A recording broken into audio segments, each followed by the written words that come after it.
Mucheru and Justina Wamae will make up the first debate tonight. These two candidates will show Kenyans how their parties plan to tackle major issues like the state of the economy and corruption as well. Recent data from the Treasury there showing Kenya's GDP standing at about 12.6 trillion shillings. Kenya's GDP last year again growing at about 7.5%. A good recovery and a strong recovery following the COVID-19 pandemic that threw global economies in disarray. However, Kenya's fiscal deficit continues to grow, growing at from about 7.5% of the GDP from 2017-2018 to about 8.2% in 2020-2021. A higher fiscal deficit there, of course, means higher borrowing for the country. So how will these parties tackle these very important issues? Economy is a big topic tonight.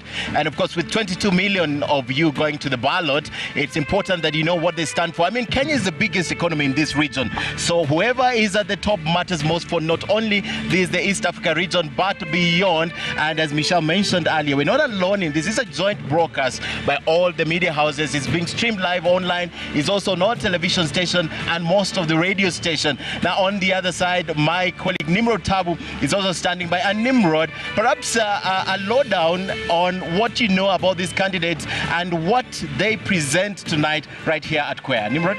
Asante sana Ken, kama ulivyosema, milioni 22 ya wapiga kura na asilimia ndogo tu imepata fursa kualikwa kama wageni kuja hapa kuweza kusikiza mdahalo huu moja kwa moja kutoka chuo kikuu cha Catholic University Eastern Africa. Bila shaka umeniambia nimzungumzie mmoja wa wagombea hao. Nataka nimzungumzie Ruth Mutua ambaye kufikia Juni mapema mwezi huu aliweza kuteuliwa kuwa naibu mgombea mwenza wa David Waihiga Mwaure kuweza kushikilia tiketi wakiwa pamoja ya Agano. Basi katika hotuba yake moja kwa moja, sio wengi walikuwa wakimfahamu, lakini punde tu kutoka siku hizo na siku ambazo zimefuatia ameweza kuwa ni mtu mwenye kutambulika fursa akizipata.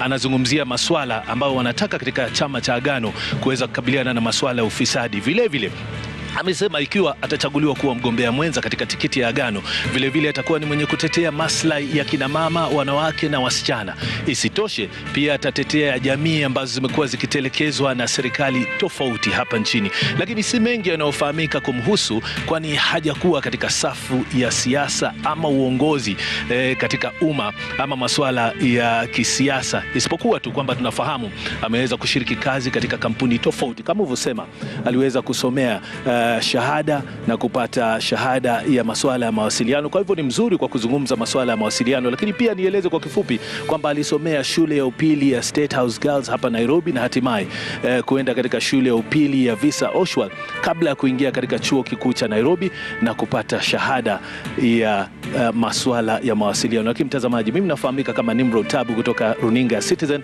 lakini hii leo siko peke yangu katika zulia hili jekundu.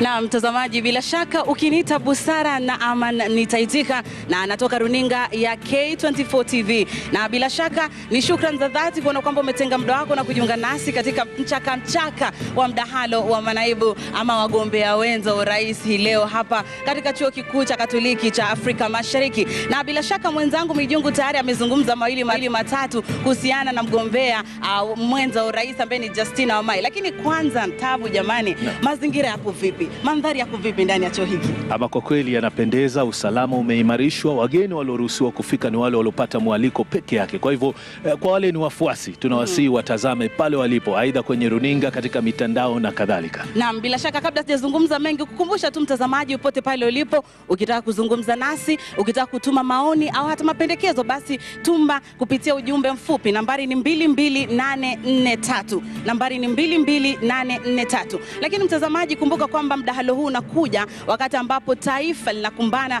na gharama ya juu ya maisha. Na muda mfupi kabla ya mdahalo huu kufanyika jamani, utafiti ulifanyika na Wakenya wengi wangependa usiku wa leo wagombea wenza ambao watakuwa hapa waangazie masuala kadhaa, ikiwemo kupanda kwa gharama ya maisha, vile vile swala la ufisadi, vile vile swala la ukosefu wa ajira miongoni mwa vijana na hata huduma mbovu za afya. Kwa hivyo letu ni jicho kuona kwamba je, wagombea hao wenza watakuwa na yepi ya kusema kuhusiana na masuala hayo katika sekta hizo mbalimbali. Lakini nikirejelea mada yangu na tunamwangazia Justina Wamae, na tayari mwenzangu Ken Mijungu ashangazia safari yake, alikolelewa, alikozaliwa, alikosoma. Kwa hivyo mimi nitaangazia tu zile sera ambazo wako nazo ndani ya chama cha Ruth. Bila shaka ni sera ambazo kidogo si za kawaida. Wanasiasa unajua, tunajua sera zao. Lakini kidogo kina Ruth Party wanakuja wanatuambia kwamba wataanza biashara ama ukulima wa nyoka. Naam, kando na hayo wanasema watawanyonga wafisadi. Kama wewe ni mfisadi basi utanyongwa. Kando na hayo wanataka kufanya nini? Kuidhinisha utumizi wa bangi. Na mengi atakuwa anasema mwenyewe katika mdahalo wa leo, na kuwashawishi ama kushawishi wewe Mkenya popote pale ulipo uweze kumchagua iwapo ataweza kufanikiwa basi kushinda uchaguzi huu wa Agosti 9 ambao unakuja baada ya siku kadhaa tu za kuhesabu. Na usisahau busara, azimio lao la kutaka kuahirisha katiba kwa muda wa miezi 6 ili kuweza kuhakikisha kwamba mambo yanakuwa laini. Kwa hivyo ni masuala ambayo bila shaka wamepangiwa maswali ambayo pengine yatatusaidia kuweza kuwafahamu zaidi, kuelewa fursa zao, kuelewa zaidi pia manifesto zao, na pia ikiwa kama ulivyosema wana ushawishi aina gani. Ikikumbuka kwamba mdahalo huu umeandaliwa kwa sababu wao wako katika ile nafasi ambao bado hawajaweza kuwa na ushawishi mkubwa. Wana 5% tu ya pengine wale watu ambao wameweza kuwafuatilia au hata chini. Kwa hivyo ndio nafasi nzuri nafikiri kwa wao kuweza kujieleza na kushawishi wananchi ambao mpaka kufikia sasa pengine hawajafanya maamuzi ni chama gani ambapo pengine wataegemea. Na pengine Nimrod, mdahalo huu si wa kawaida, manake kidogo idadi ya wanawake ni kubwa zaidi ikilinganishwa na wanaume, na si jambo la kawaida. Bila shaka. Kwa hivyo tunatazamia mengi tu katika mdahalo huu wa kwanza, lakini kabla ya kuingia kwenye mdahalo wenyewe kirasmi, tunaye mwenzetu 𝗔𝗕𝗢𝗍𝗀 hajaketi pembeni sana, yuko karibu nasi. 𝗔𝗕𝗢𝗍𝗀. Asante sana Nimrod, tabu na busara nama, na hapo awali Ken Mijungu na Michelle Ngele. Mdahalo mchaka mdahalo naanza hapa. Basi Kiswahili imeishia hapo. I'm seated here with a panel of 5. My name is 𝗔𝗕𝗢𝗍𝗀 from Citizen TV and Ramogi TV. I'm here with a panel of 5, 4 of them formidable women to make heads and tails of this conversation, which really is a representation of the deputy presidential debate that is happening live right here from the Catholic University of Eastern Africa. Let me start by introducing my guest. From my farthest left, Professor Gituro Wanaina is here, lecturer and also agricultural economics expert. Thank you so much for making time. Thank you, Trevor. Nerima Wako is also here, executive director, Siasa Place. Asante sana for making time. Thank you. Dr. Nancy Baraza is here, former deputy chief justice. Thank you so much for making time. And on my right, Asaska Labarakwe, public policy expert. Thank you so much for making time. And Wanjiru Gikonyo, executive director, TISA, which is the Institute of Social Accountability. You had the front row on this discussion during the gubernatorial debate, and that's where we want to start, Wanjiru. What are the key issues you expect the deputy presidential candidates to speak about today? Well, obviously, thank you so much, Trevor. Pleasure to be here with this illustrious panel, and great to see you, Professor Gedure. We expect to hear, of course, they're going to talk about their manifestos. Yeah. They're going to put forward the economic agenda. They're going to try and sell themselves, resell themselves to their base, but also try and reach out to the undecided. So we expect the parties to really resonate with Kenyans. Yeah. Right now, cost of living is a big issue. The issues around cost of living have to do with the policies of the Jubilee administration. Yeah. So, of course, there are contradictions immediately, and a lot of people are confused, wondering, if you look at Azimio, the president is in Azimio. Yet the issues that are facing Kenyans have to do with the Jubilee Party. If you look at the other side, again, you're looking at the Jubilee Party. So there are contradictions. And the challenge with the candidates, of course, is to sell their agenda and to cut through these contradictions. We also expect to hear issues about integrity, issues about leadership, because a lot of the present problems have to do with state capture, have to do with corruption.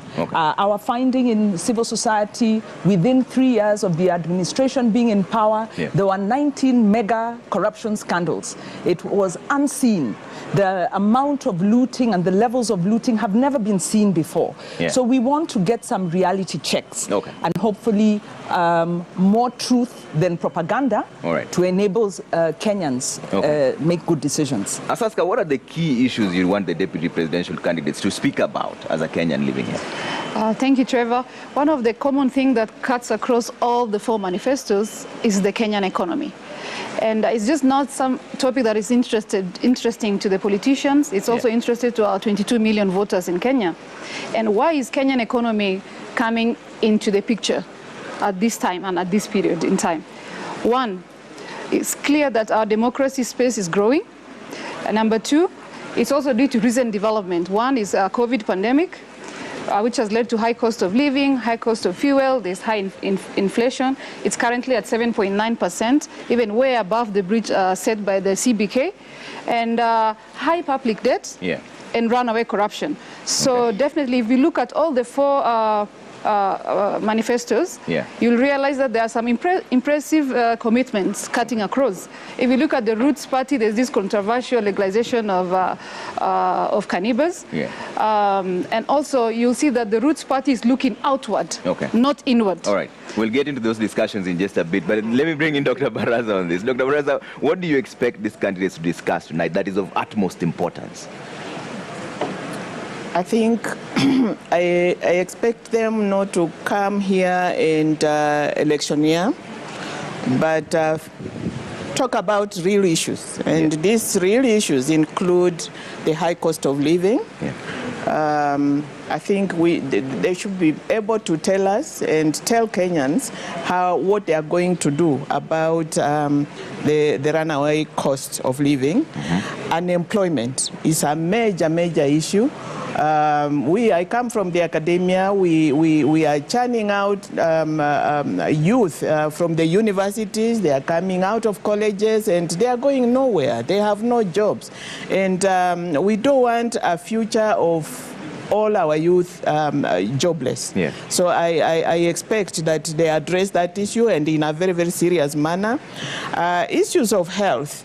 I hear money being allocated to the Ministry of Health, but I don't think Kenyans are getting the services optimally. So I would want to hear how they intend to do this, but of utmost importance is the issue of integrity, as Wanjiru has said, and corruption. Corruption, which is a cancer, it is killing us, it is killing this country. I want them to address, or I expect them to address the issue of corruption. And Kenyans are expecting that they get candid responses on how they intend to tackle corruption. All right. Nerima, as a representative of the youth, what is of utmost importance to you? Hi, Trevor. I think everything has already been said by my co-panelists, and I agree with them completely. The fact that opportunities is going to be very high on the agenda, and how you're going to create those opportunities for young people, but not opportunities where you say we're providing a fund.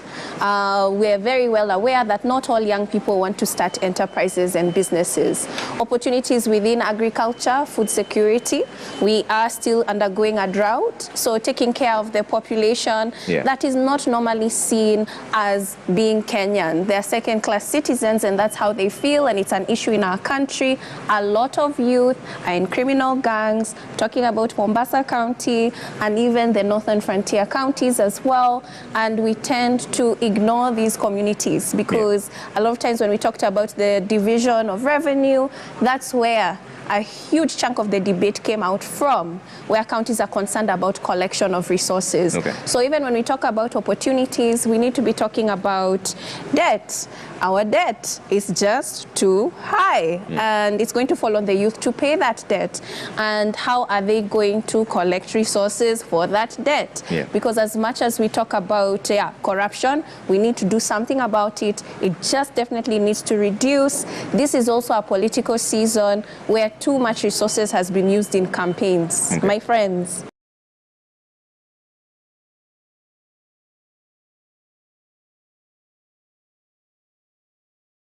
$6,000 kila mwezi. Mimi nataka kuchallenge team handshake, watu wa kitendawili, watu wa kuzimia.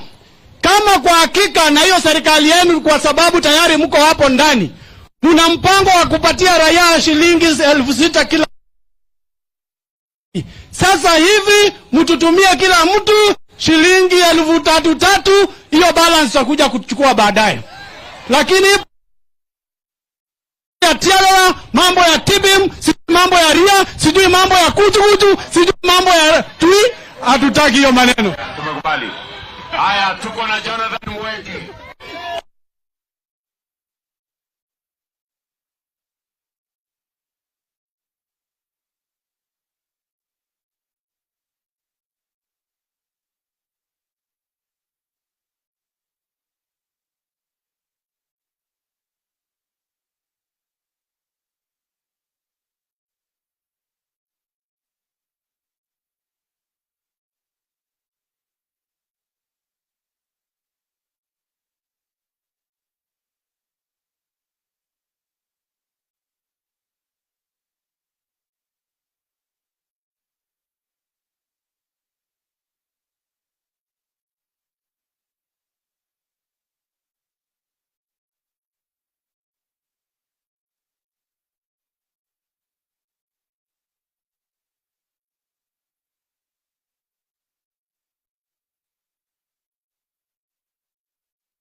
Dawa sawa ya mwisho tumekubaliana kama hii Wakamba wote wa Kitui, wa Machakos na wa Makueni.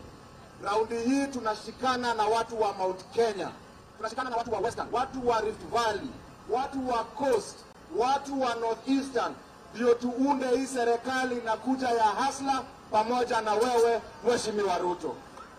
Kwa hivyo wacha maneno yangu ifike hapo. The correct people wanakuja ndipo tunaweza wapatia sasa entry into the event. Naam, shukrani sana Michael Luya. Bila shaka mtazamaji, huyo ndo mkuu wa kitengo cha usajili katika hafla nzima ya mdahalo huu wa wagombea urais. Na mtazamaji, kufikia hapo narudisha upande mwingine wa studio. Asante sana Busara Nam. And just for clarity purposes, this broadcast is coming to you live from the Catholic University of Eastern Africa. Only those who are invited prior will be allowed into the vicinity. But we're not leaving you out. Online, you can always send us your views on presidential debates, KE 2022 as the hashtag, and the deputy presidential debates, KE 2022. Also, you can send in an SMS with your name and where you're texting us from to 22843 to weigh into the entire discussion. We'll sample some of views during this broadcast that is being aired across all media platforms. Professor, I was coming to you in terms of your expectations for this. Before you went to the commercial break. Just trying to clarify to the people how the registration is working out there so that they don't walk in here. But what are your expectations for this debate, Prof? Yeah, thanks. And again, I appreciate being the company of these heavyweights of ladies here. I think it's the same we expect in the debates. Yeah. There'll be only one gentleman, I suppose. Yes. And 3 ladies. I think the first thing is for them to appreciate and realize the position they are holding. You are holding the second person entrusted with the responsibilities by Kenyans. And therefore what we expect you is to talk at that level. In the sense that, how am I going to look at a country like Kenya and place it where it's supposed to be in the world, in Africa? Could be the first economy in Africa, if not the second, you know. Yeah. I expect that from them.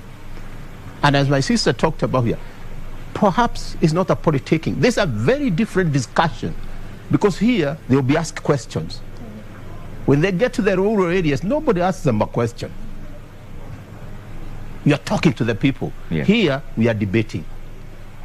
And therefore I would like them to go beyond what we are promising Kenyans. Yeah. Hope is not a strategy and will never be a strategy. Tell us, for example, we are going to have free education from ECD to the university. How? Anybody can say that. Yeah. Even the mad person in the street. But how are we going to do it? So what I expect, and I think the panelists here have brought the issues here. Yeah. If you look at the public debt, if you look at the fuel prices, how are we going to deal with it? That is something I would expect from them. Yeah. A very clear strategy. In fact, you move from hope to a strategy. And from a strategy, you have the implementation. Yeah. So that's what I'm really expecting of them. Okay. Because the moment you tell the Kenyans, we have issues of food. Yeah. What makes us go back? Farming, agriculture. What makes agriculture tick? Water. Yeah. What is my plan to deal with harvesting water? Okay. What tickles manufacturers? Energy. How are we going to deal with the energy? Yeah. So those are the kind of things that are going. And I think Ebre, that brought the drought, the public debt, post-COVID, the war in Ukraine. And of course, I think I would not like to to say like Wanjiru there. I know Wanjiru hits below the belt of the times he has opportunity. And I think everybody has. We are looking for strong leadership. Yeah. A leadership which is no nonsense, in the sense that it will not allow things like some transaction cost. Yeah. That's what we are looking for. All right. And Dr. Baraza, Professor Gituru is raising a very interesting aspect on position. The position they serve as the deputy president of the nation, the incoming one. The constitution itself, Article 147(2), is not even explicit on the roles of a deputy president. It simply just says he or she will deputize the president and execute functions by the constitution and assigned by the president. Is that where the problem is really? Did we err in passing it like that without clearing it? I was part of the drafting of that constitution, and I think there was no erring, and I don't think there is a problem there. I think it is clear once you are a deputy. I think the constitution expects you to be a principal assistant to the president, and the president assigns you work, and I don't see a president who would fail to assign work. I don't think from the framers or the position of the framers of the constitution there was a problem. The problem is being created in the office itself, in the presidency itself, probably people not wanting to appreciate the position that the constitution gives them. Yeah. I don't think there is a problem there. But as a person who took part in the drafting of it all, what happens if a president decides not to assign the deputy the duties? Or the deputy decides to take the president. Yeah, or the deputy decides to ignore what has been assigned. Did you look at that possibility? I think the expectation was that we were not going to have that kind of friction. Okay. That for a presidency to run smoothly, there is a reason why the constitution put there a principal assistant called a deputy president, and he would be assigned work. Yeah. And then there is a reason why the constitution created a deputy president and called him a principal assistant of the president. So if this principal assistant wants to outsmart the principal himself, I think now that is the problem of the persons holding those posts. Okay. Yes. Wanjiru, was there a mistake there in the drafting of Article 147 that did not explicitly give the roles of what a deputy president should do? Well, I think if you look at the practice the world over, the deputy president deputizes the president on the assumption that ideologically they are together committed to the implementation of the party manifesto. That is the assumption. There are some things you can't legislate, and in fact that is one of them. You cannot legislate that once you ascend to a position, you must abide to the spirit and the law. You can maybe take somebody to court when they violate the law, but we are struggling with the spirit, and I think that's what we are talking about here. This is why we say we are also struggling with the issue of leadership and integrity. And you can see the big back and forth we are having between the IEBC, the EACC, and the court system. Because if somebody has been convicted, another person actually has even been, somebody's been charged or convicted or impeached. and put themselves forward for a leadership position, and a party then proceeds to give them the ticket, and they win the nomination. That is in violation of the spirit of the Constitution. The law was diluted, unfortunately, because we are working in a political context. So, Trevor, when we are talking about our expectations as citizens, we have to acknowledge that our political system has been frustrating the aspirations of Kenyans for the interest of our political elite. And one of those is on leadership and integrity. The other is on accountability of public resources. The other one is on, will these parties implement the lofty proposals they have put in their manifestos? Because if you look at the manifestos, we have very good promises. Based looking at the economy, and there's differences between the manifestos, but there's an agreement that we must focus on agriculture, we must focus on the informal sector, we must create wealth, we must open up these value chains and democratize our economic system. These are great and lofty ideals, and I think it's a big win in that citizens have been heard. But in Kenya, our problem comes at implementation stage.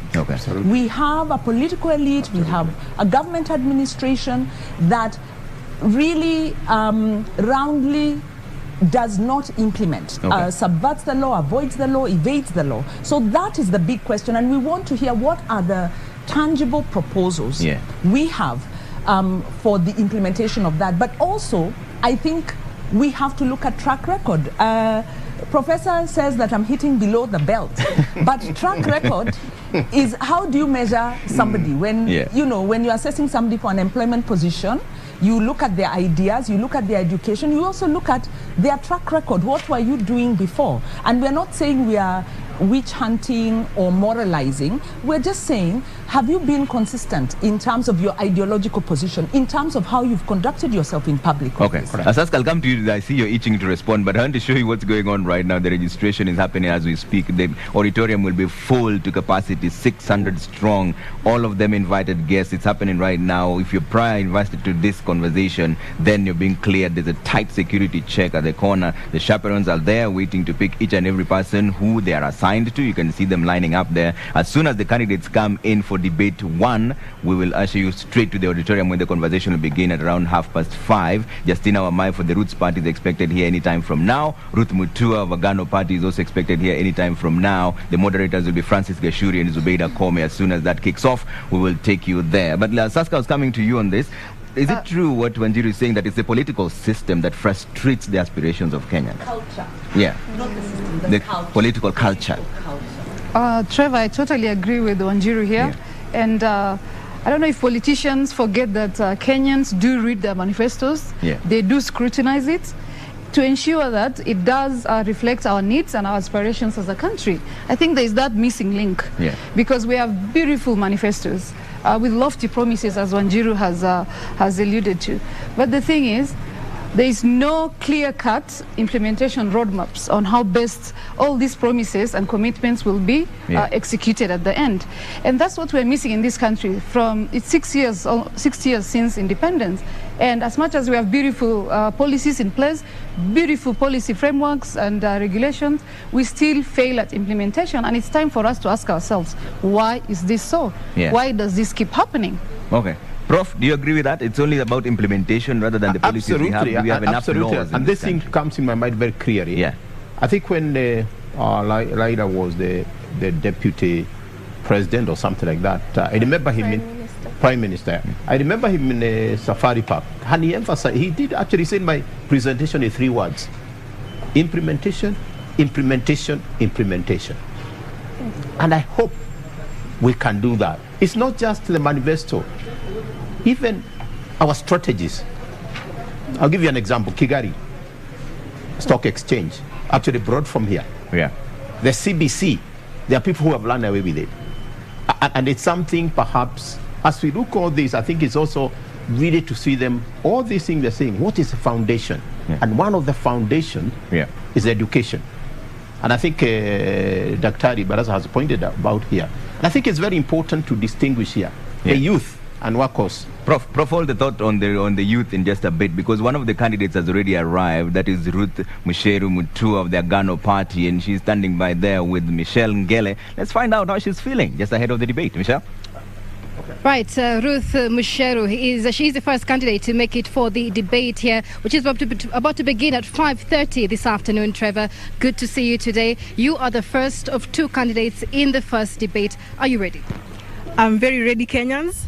I am here to bring our agenda and to give you the view and what manifesto we have as the Agano party. We are ready and a privilege. Thank you for giving us this chance in the Media Council. It is a third deputy presidential debate. What are your expectations within those 90 minutes? To air the manifesto, to air what the Kenyans want to hear from us, what we are coming to bring in, yes, as the Badilisha team. What do you expect from your debater, Justina Wamae? She will come and bring forth what she has for the Kenyans. Right. We can debate from that point. Thank you. That is Ruth Mucheru. She is the first candidate to make it for the deputy presidential debates here at the Catholic University of Eastern Africa. Trevor, over to you. Thank you, Michelle. And Prof, you're finishing your thoughts on the issue of every time I'm coming, there's something a commercial break is coming in. This is happening in real time. I'm trying to bring a nexus, which I think Dr. Barasa brought very strongly. Yeah. And Wak also brought it, the issue of employment. And where I come from, our young people are not really looking for employment. They are looking for opportunity to create employment. Yeah. And that is important. And I link that, I step back and link that to CBC, the curriculum-based... competency-based curriculum. Competence-based curriculum. Yeah. And what do I see the candidate linking that to what it translates to create opportunities for young people to create employment? Yeah. And there are people in this town, I have some Marotom Nocho around me, and I've mentioned him, Kitoni.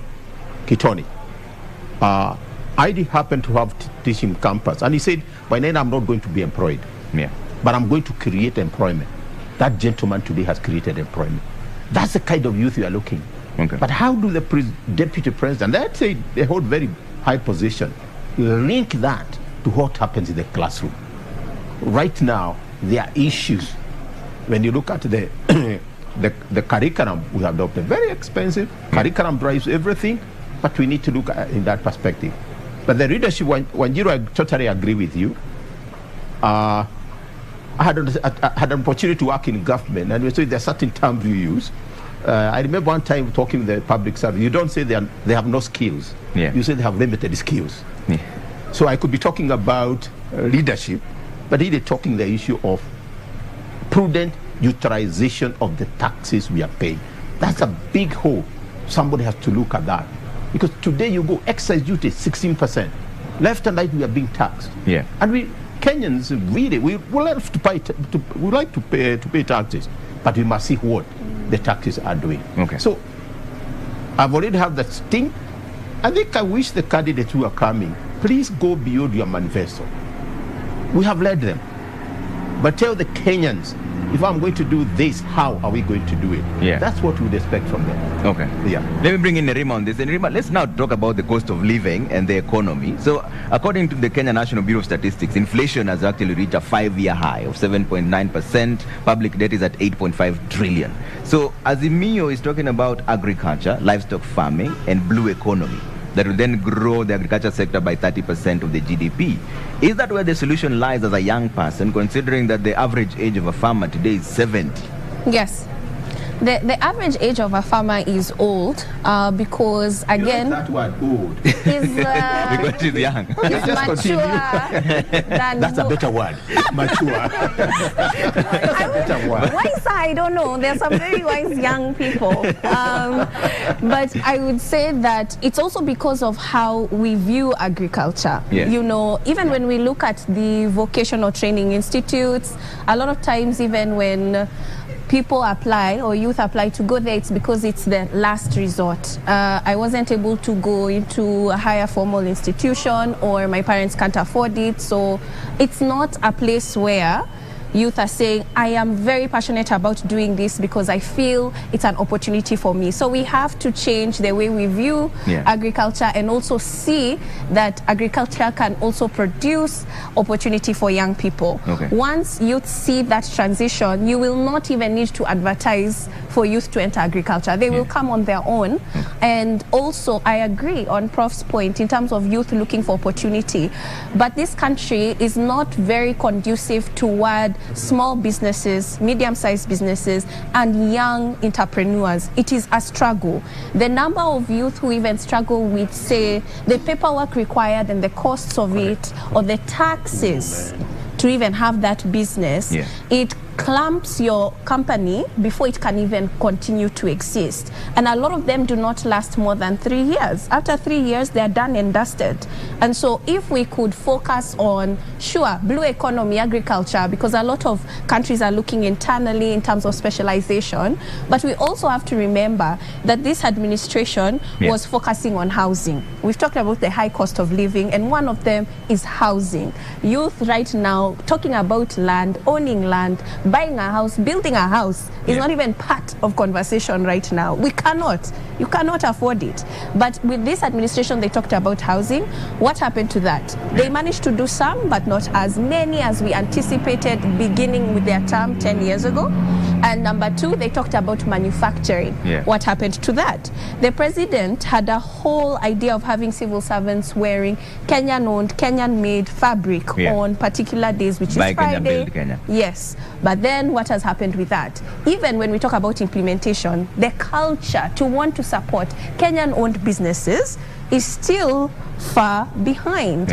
And when you even see youth who are in agriculture, a lot of them complain about how there are certain policies that prop up. All of a sudden you need a license to start bee farming. All of a sudden you need a license to grow grass to be able to feed your cows. All of a sudden it's cheaper to grow onions in Tanzania and I get my eggs from Uganda. And so we have to look at how can we improve the business environment for young people. It will be important because we're looking at integration. We haven't talked about the free trade, Africa Free Trade Area that is now in place, and youth being able to see opportunities in areas like Rwanda, Kigali that we've talked about, and the fact that now that exchange will come into place, and it will also change the conversation on currency. And how we trade and what we're trading. And Dr. Baraza, in hindsight, what is missing when it comes to youth empowerment initiatives? Because some of them have been there, but they've collapsed on their faces. Or is it that the uptake has not been there? In your view, what is missing when it comes to youth empowerment? I think what is missing is seriousness in following those programs through, in implementation. I know there are programs, there are funds, we hear of funds, youth funds, but I think implementation is not good. Nerima has touched on a very important issue. Youth try to do things, to farm, for example, or to rear chicken, for example, but they have no market. And the reason is we, the powerful, occupy that space. We deprive them of market. They cannot afford inputs because they are too expensive, and so that leaves the powerful, the rich, to do the business that the youth could engage in. So I think we strangle them along the road. Along the way, and so we just don't enable them to succeed. It's the enabling environment that's not there. The enabling environment is not there. Asaska, we've been speaking about the Azimio manifesto of agriculture, but Kenya Kwanza, on the other hand, also is pledging to invest 500 billion over the next 5 years in the smallholder agriculture and informal sector. Will the proposed agricultural initiatives guarantee food security to all Kenyans? Thank you, Trevor. Definitely, as we all know, cultural sector plays a big role, is a key driver to Kenya's economy. And in 2021 alone, it contributed approximately 22.4% towards Kenya's GDP. Definitely, agriculture is a sector that enhances productivity and thus cannot just be wished away. And in that case, as you've seen in the Kenya Kwanza financial commitment towards agriculture, they've set aside, I think, about 250 billion Kenya shillings within the financial year of 2023 to 2027. And definitely, if it's implemented better, if the commitment is, if a firm commitment is in place, I think agriculture can contribute sustainable development agenda by increasing food security, alleviating poverty, and even employment creation. And we lack that in a big way. Okay. Because the sector alone, as you know, employs about 40% of our total population. So that's a huge chunk. Okay. Wanjiru, is that the direction to take? Agriculture? Is that where we should focus on? Well, yes. And you know, in our advocacy, looking at the crisis of public debt, that really goes, even before we entered into the COVID era, our economy was on a very weak footing because of imprudent choices, imprudent development choices. This large infrastructure development, eating up all the money, financed by costly debt, with corruption written in there, you know, conflict of interest, real mismanagement of the economy by the Jubilee administration. Because of that, we are in this economic crisis. But even then, if you listen to the Parliamentary Budget Office, they were looking at the economy and saying majority of people are employed in the agricultural sector, over 50% of Kenyans. This, even during COVID, it was the steadiest contributor to our GDP, because you're talking about the backbone of our economy. Yet our investments are in places where people aren't employed, where, you know, the large infrastructure employs very few people. So yes, it has to be agriculture. And this is why I'm saying that there are wins. Even before we start the debates, before we go to the election, there are wins. The parties have listened. They have prioritized agriculture, because both parties have prioritized agriculture. They have prioritized the informal sector. Both sides have recognized, you know, we've had numerous policies on the role of the informal sector, the importance of the informal sector, but governments keep ignoring them. They have prioritized manufacturing and are linking manufacturing to agro-processing, which is to the agricultural sector, to the informal sector. So they are, you know, committing to make those linkages. So the question becomes, that's why we were saying implementation. Can we trust the political parties, after they have wooed us with their promises, that when they sit in the seats of power, they will do what they have said, that they will listen to the citizens, they will be accountable to the citizens? Do they show in their manifesto the democratic space, civic space, the social accountability back to the citizens, the civic education to empower citizens to be very engaged, and answerability to the citizens? Do they show the public sector transformation to transform from the culture of impunity to the culture of compliance? Do they have the intergovernmental relations? We have seen the fights between county and national government and the Jubilee that has really destroyed, almost destroyed the health sector.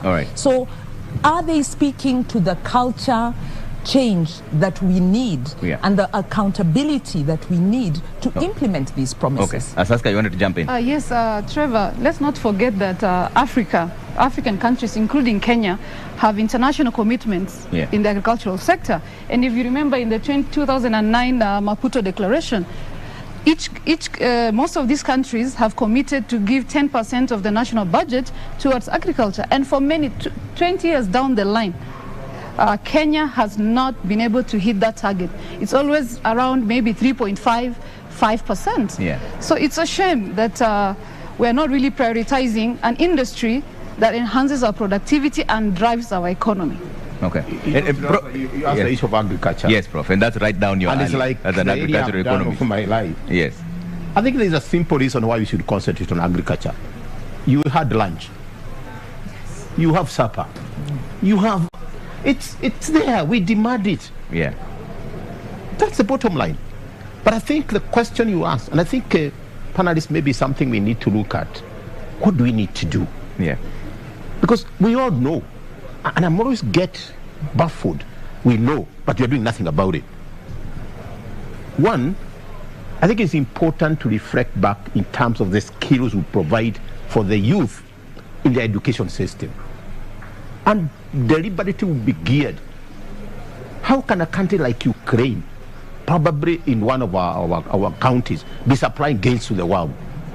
And they have only 6 months in a year to grow those grains. We have 12 months. My mind goes back to a Bogo farm. Yeah. I have some you can Bukula. Yeah, the one we have in Kiambu here called the Waruyu farm. The extension farmers. And I can tell you, Trevor, yeah, if an extension person has come to the farm, the maize was very different from the other farm. These are the kind of things we actually want to bring back. I like her point. Yeah. It's actually almost, I don't know, it's almost treason opening something in this country. The way you go through, you give up. Yeah. And I think it's something we are looking for ease of doing business. I give this example. When we used to get our DL, driving license, we used to queue. Yeah. And to get it, you give 1,000. Right now, you can get through your phone. This is the kind of thing when you get kids into aid. And the concept in a country, Trevor, yeah, which cannot feed their people, is headed for disaster. Yeah. Look at US. Look at in the country. What they do, they make sure that there's enough for their people. I think that's something we need to reflect back. And we should, and I like you're using the free trade aid in Africa, we should be the one exporting grains out there. Yeah. Not exporting to us. So I think it's something we must get that. I like the word she has used, mature. Yeah. We are exiting that in terms of even energy. Okay. How do we get back? And also, we parents, I think we have a problem. And Professor, you know, you're the one who said that every single time you're talking, something is always happening. Let me bring to your attention that the candidate Justina Wamae for the Ruth party has just arrived at the vicinity. She's ready to do the debate one, and Ken Mijungu is standing by with her in just a bit. Let's find out how she's feeling. And they have actually given a very interesting proposal, Prof, and I'll come to that in just a bit, on what they want to do to deal with the economy. They're talking about legalizing cannabis. But Ken, over to you first. How is she feeling? And thank you, Trevor. And of course, Jacinta Wamae is here with us. She is the second candidate tonight for the first debate. How are you feeling now that you're here finally? I'm excited. Do you know I'm here to destigmatize our manifesto? So I'm energized and I'm psyched up. You ready for this? What did you do ahead of the debate? I prepared accordingly. You know, Kenyans are not bright, so I need to come off smart. So we're looking forward to the debate and all the best. Asante sana. Asante. All right, back to you, Trevor. Thank you, Ken. And Prof, you're finishing your thoughts on this. Finish. Yeah. I like this commercial break. Just comes to me. Yeah. So I think that's something, the point I was making here, we must do whatever it takes to ensure we are food secure. Okay. Had the opportunity to talk to the military people. If we depend on our eggs from Uganda and there's war, they'll just stop the food. They don't even have to use a tank. Yeah. They'll come over. Okay. And I think that's something we need really to look at in terms of how do we make our country secure. Okay. And if there's something I had to do, one thing, agriculture. Yeah. It fits to manufacturing. Yeah. But there's a twist. There's now a twist to this entire agriculture issue. We've talked about Kenya Kwanza manifesto and Azimio manifesto. The Roots party is talking about legalizing cannabis. That's the point I was going to. I hear you, Trevor, but let me ask you. And I think we need to be more serious. And I think the presidential candidate is already visiting some farms in the US of where they plant. How much of GDP does that crop bring to those economies, even where they do it? Very little. Yeah. Then the second thing is, do we feed on that thing? There are farms here in Naivasha planting flowers. We never eat on those flowers. The most people Kenya will cash your call with their kids are in Naivasha. Yeah. So we also need to protect what people eat and what we sell for export. That balance is very important. And I will probably go towards grains. But the other thing is we need to change even the way we look at the grains. And I always give this example, and I think that Wako is here, I can give this example. Yeah. If we had unga in this cup, maize, it cannot even feed Wako. I know they don't eat ugali these days. But if we had muchere, it can feed all of us here. Okay. We need to change the grain revolution. India, Southeast Asia, there are more people than we are. Yeah. India is surpassing everybody in the world in the population. But you have never heard people have. Okay. Because they changed. All right. Anajua kwako unatoka hakuna chakula akiwa hapana ugali. But Dr. Baraza, let me bring in on this issue of the Roots Party manifesto. Speaking about legalizing cannabis, yani weed. First, what would it take for that to happen? And is it a viable resource? I think before I come to cannabis, I just want to chip in on what Prof has said about agriculture. We have strangled agriculture. Okay. I tried to farm. I got a big farm in Magarini. I tried to do pineapples. I tried to do sugarcane in Kwale. I tried to do mangoes. You hear of markets out there, but there is no support system for farmers in this country. I have now given up, but there is market out there. Now, the problem with this country is we like importing everything and anything because of what we stand to gain out of that. I know of so many youth who, in my endeavor to farm, I was meeting them in Kajiado. Young people, graduates, they are getting an acre here because they heard you can grow tomatoes, you can grow onions, but we strangled it. You go down Narok, young people on weekends going to Narok to get farms to try to grow wheat. So they are trying. It's not lack of will on the part of the youth. They are trying, but we strangle the agricultural sector because we want to import eggs, and of course, who is importing the eggs? And what about that scheme in Galana? Galana Kulalu. I mean, it was hyped. We all waited. We expected we are going to feed ourselves with that maize there, and then it just went silent. What happened? Now, of course, there is the issue of corruption. They are in this whole agricultural sector. Our youth can make a living and be rich within the agricultural sector. But we strangle it. Now, coming to cannabis, okay, they say there are countries who have who are making incomes out of it. I think they need to convince us and to show us real data and statistics on how and how much they are getting and how we are going to protect our youth. I think the excited ones are not looking at it from the point of view of how much income. They are excited for other reasons.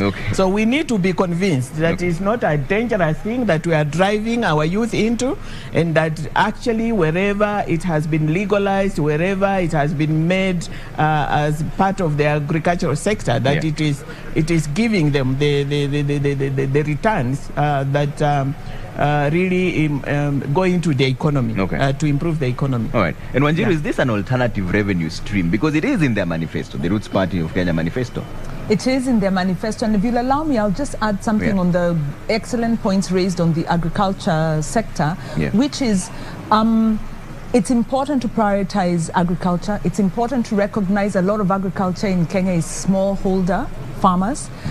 It's important to recognize that as you're bringing in technology, it has to be suitable to the existing framework that we have, so that you're not bringing in very sophisticated technology that pushes out the smallholder farmer. And so my question is, where is the farmer?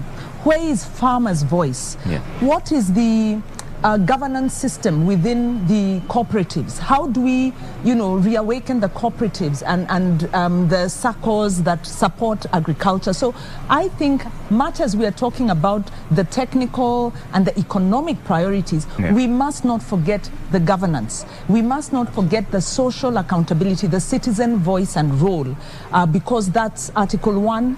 And really the sustainability of development is that citizens are at the center of development. Development with the people, by the people, for the people. And government serves the citizen. On the cannabis issue, of course, we want to maximize revenue streams. But we must remember that Kenya's problems are not just economic.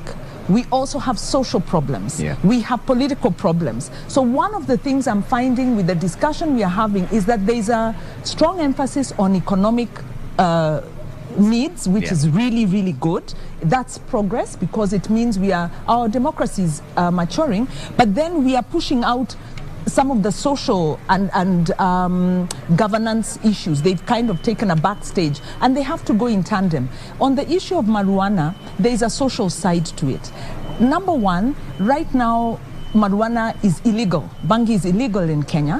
What this means is there's a lot of young people who use the weed that are in prison because of owning or using small amounts of weed. Yeah. There are recommendations to decriminalize bangi so that you can deal with that problem, because I think that creates inequality, and that fails to deal with, you know, there's a disconnect between the law and the social reality. Yeah. So if we are going to go into marijuana farming commercially, we then need to look at marijuana in terms of its medicinal contribution, but also as a drug, and ask ourselves, how well are we managing our drugs at present? How well are we managing alcohol? How well are we managing tobacco?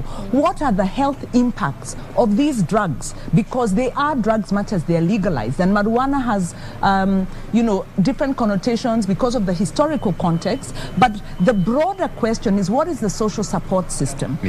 Kenya is quickly developing a drinking problem. Our young people are quickly developing drinking problems. This has been exacerbated by our kind of skewed taxation that we have on alcohol that makes it cheaper for young people to take hard drinks than it is to drink maybe lower levels of alcohol. So we need to talk about social impacts of the decisions we make, economic decisions we make, so that we have a holistic conversation. So my view is we are looking at one aspect but missing the bigger picture. Okay, Asaska, is it a realistic proposal? I find the Roots Party's proposal quite controversial and at the same time interesting. Like, if you ask me personally, I would look at it differently a bit. Yes, there's a social problem around drugs in Kenya. I don't doubt that fact. But if you look just around East Africa, if you look at Rwanda and Uganda, they've legalized the medicinal use of cannabis. And they're making money of it. They're exporting it just like tea or coffee. And they have investors who have come in and they're making money out of it, and that way they're having an alternative revenue stream that is helping develop the country. So I'm not opposed to maybe looking at it differently and having tough guidelines surrounding the production of cannabis. I think it's something maybe we can look at, because but currently we have 10 countries we don't in have Africa. enough regulations to deal with the drugs we have currently. So if we add another one, wouldn't that's that be definitely an issue that needs to be addressed first. And if you remember the late MP of Kibra, he brought the Cannabis Control Bill of 2018. And he had good proposals in there, because it can be used for medicinal value. And if we restrict it, not for recreational purpose, maybe we'll be able to have very strong guidelines that can ensure that it cannot be the drug cannot be misused. Okay, Nerima. I'm not coming to you last on this cannabis issue for any reason. No.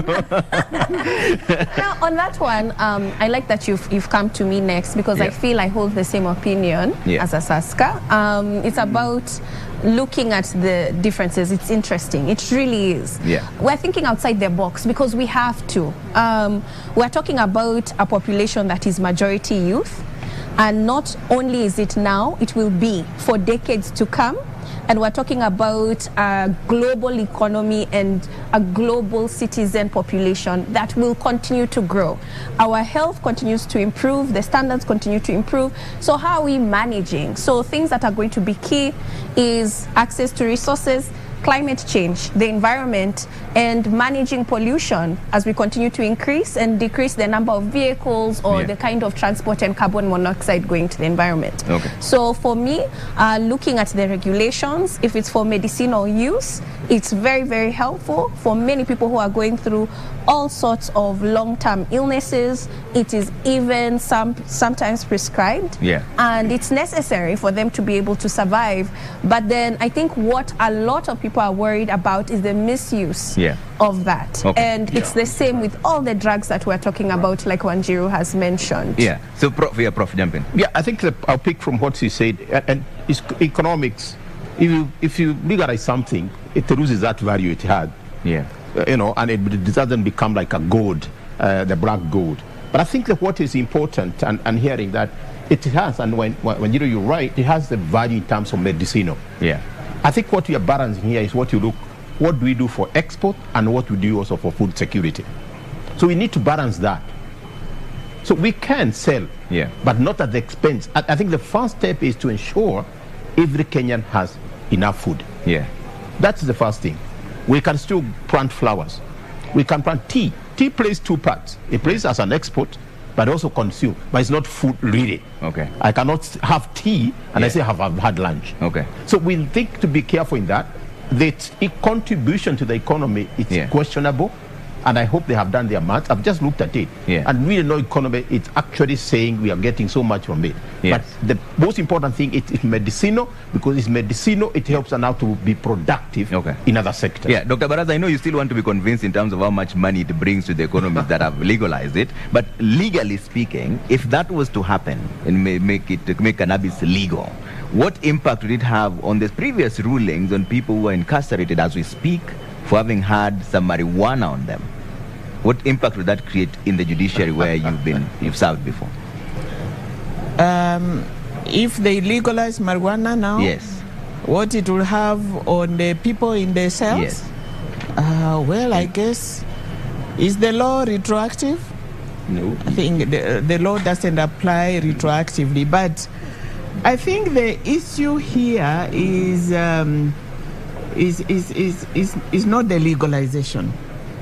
I think good points have been raised around Wajakoya's or that manifesto about marijuana. Yes. I think if it is properly managed, and personally I want to be convinced that it is of an economic value. Yeah. If it is, then I think a law can be passed, an appropriate law can be passed. We put in place mechanisms to protect the youth from abuse, and then I think that will be okay. But I need to be convinced that there is some useful. It is a useful venture in terms of agriculture. All right. Let me finish. I'll come to you. Yeah. Go ahead. As to and then that will take care of the abuse which has caused the fellows in the cells to be in the cells. Okay. Yeah. All right. All right, Nasaska, you wanted to jump in? Yes, I'd like to add on what Ms. Baraza has mentioned, that yes, definitely there's a social problem. We all agree. And if you look at the 10 countries, I would like to clarify, the 10 countries in Africa that have legalized cannabis, they've only legalized for medicinal use except South Africa. South Africa has legalized both for medicinal use as well as recreational use. So yes, there's a fear around the social problem that the cannabis will bring about. But I also want us to look outside the box, as Nerima has mentioned, that hey, it's estimated that in Africa alone, cannabis has a market, is worth about $7 billion by 2023. So it's a market that maybe we could try and figure out how best we can get into for the benefit of our development agenda in the country. Okay. Wanjiru? Yeah, so I was going to just be clear that I'm not advocating that it don't be legalized. I think I'm actually a proponent of if you look at the social reality, cannabis is being used, it's being used by youth, that's why they're winding up in jail. So first of all, it shouldn't have been criminalized, because people shouldn't be in jail because of smoking cannabis. That is quite regressive, and so that's a situation. But if I think the case that Wajakoya is making is, let us legalize cannabis, and I say yes, let us legalize it for medicinal, also for social, because it's in use, and regulate it in the same manner that we would regulate other substances. But recognize that right now our regulation of other substances is not doing so well. That there is a risk that we go in and legalize and we create a culture that is going to destroy our youth. And it's not just youth who have problems with substances, people our age, because we tend to moralize the use of substances instead of looking at maybe the practical. Maybe we don't deal with our mental health issues so well, maybe our social structures. So this is why I'm saying we need a proper policy framework that looks at the issue holistically, not just from an economic point of view, and definitely not from a moral point of view. Okay, let's move away from the economy and now talk about the war on corruption. And Dr. Baraza, I'll start with you on this. You've been at the helm of the judiciary. What is really hindering the war on corruption? The war on corruption is being hindered by corruption. Corruption itself? Yes. Okay. I think it is. Yes. Nice, well put. Because we have institutions to fight corruption. We have the law to fight corruption. We have constitutional provisions, although we've watered them down, as Wanjiru says. So what is the problem? And so we hear of cases of corruption, and they are major, and they are many, they are on a daily basis. They come to the courts, and probably you hear about them day one, and then that's the end of it. We just never hear of people getting convicted for corruption. So I don't know what happens, but I want to imagine that there is corruption in the fight against corruption. People have blamed that on the judiciary for not explaining. Well, I'm saying I'm not exonerating the judiciary from the corruption issue at all. Because there are things you just can't explain. Or in other institutions, those other institutions to fight corruption. When you say the things you can't explain, what do you mean? You arrest people. And by the time you go to arrest a person, you must really have a reason. So what happens beyond the arrest? All right? What happens beyond the being charged in court? I think there is so much which happens in that chain of dealing with corruption. And my argument is that there is corruption, which is fighting to sustain corruption. So, Prof, what then would be the solution? Just deal with it head on. There's no twist about it.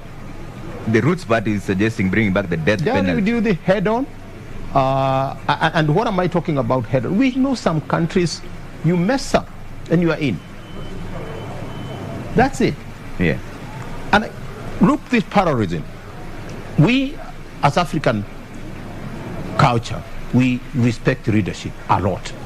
Because that's how we've grown up, to respect leadership. And I'll give you an example. Magufuli, and God bless his soul. Magufuli convinced Tanzania there was no COVID. Majimaji, Lilani. They believed him. We knew there was. But that trust of leadership. So today, if that leadership tells us, Kenyans, I don't want this nonsense. Wako you swap, you're in.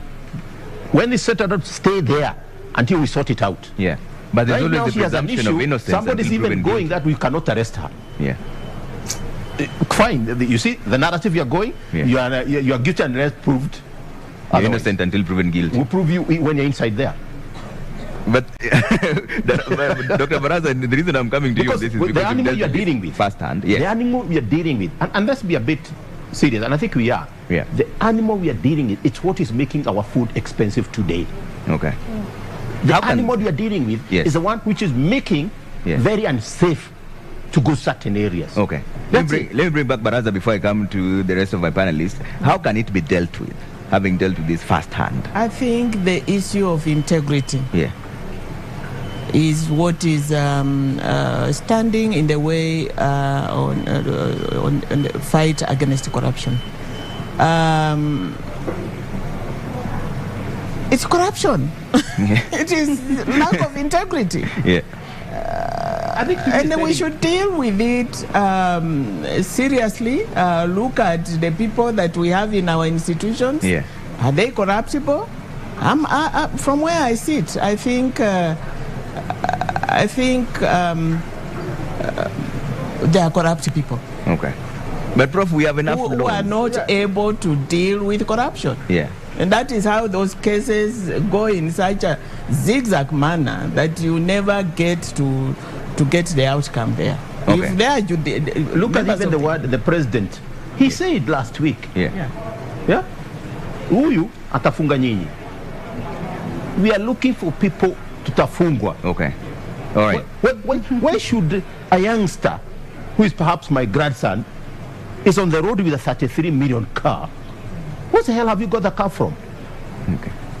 Surely, even if my father is built, whatever, is that a priority? Yeah. And I think she's right. It's in our bones. And you know, is something in your bones, you have to go through the cancer process. Yeah.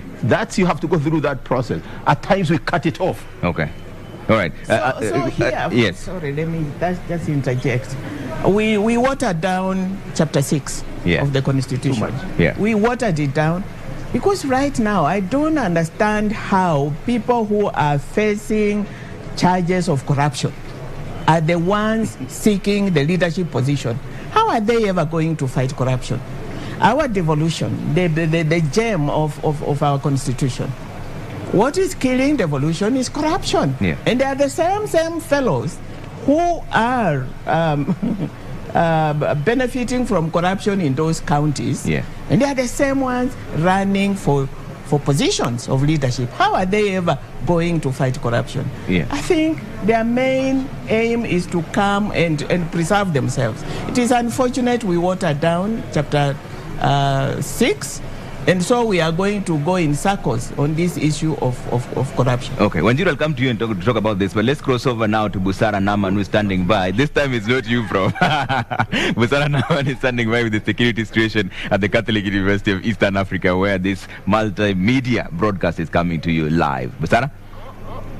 Na mtazamaji, moja kwa moja tuangazie swala zima la usalama katika chuo hiki ambapo mdahalo unafanyika, na kwa mengi zaidi tunaungana na mkuu wa kitengo cha usalama. Moja kwa moja ningependa ukaribie na uanze kwa kujitambulisha alafu tuendelee. Kwa majina naitwa Benjamin Mwanzi, Sub County Police Commander Lang'ata. Na ningependa utueleze, je, ni mikakati gani ambayo mmeweka kuhakikisha kwamba tuko salama, na je tusiwe na wasiwasi? Nataka kuhakikisha wa Kenya na watu wote ambao wamefika pande hii ya kwamba usalama uko sawa sawa. We have made the necessary arrangements.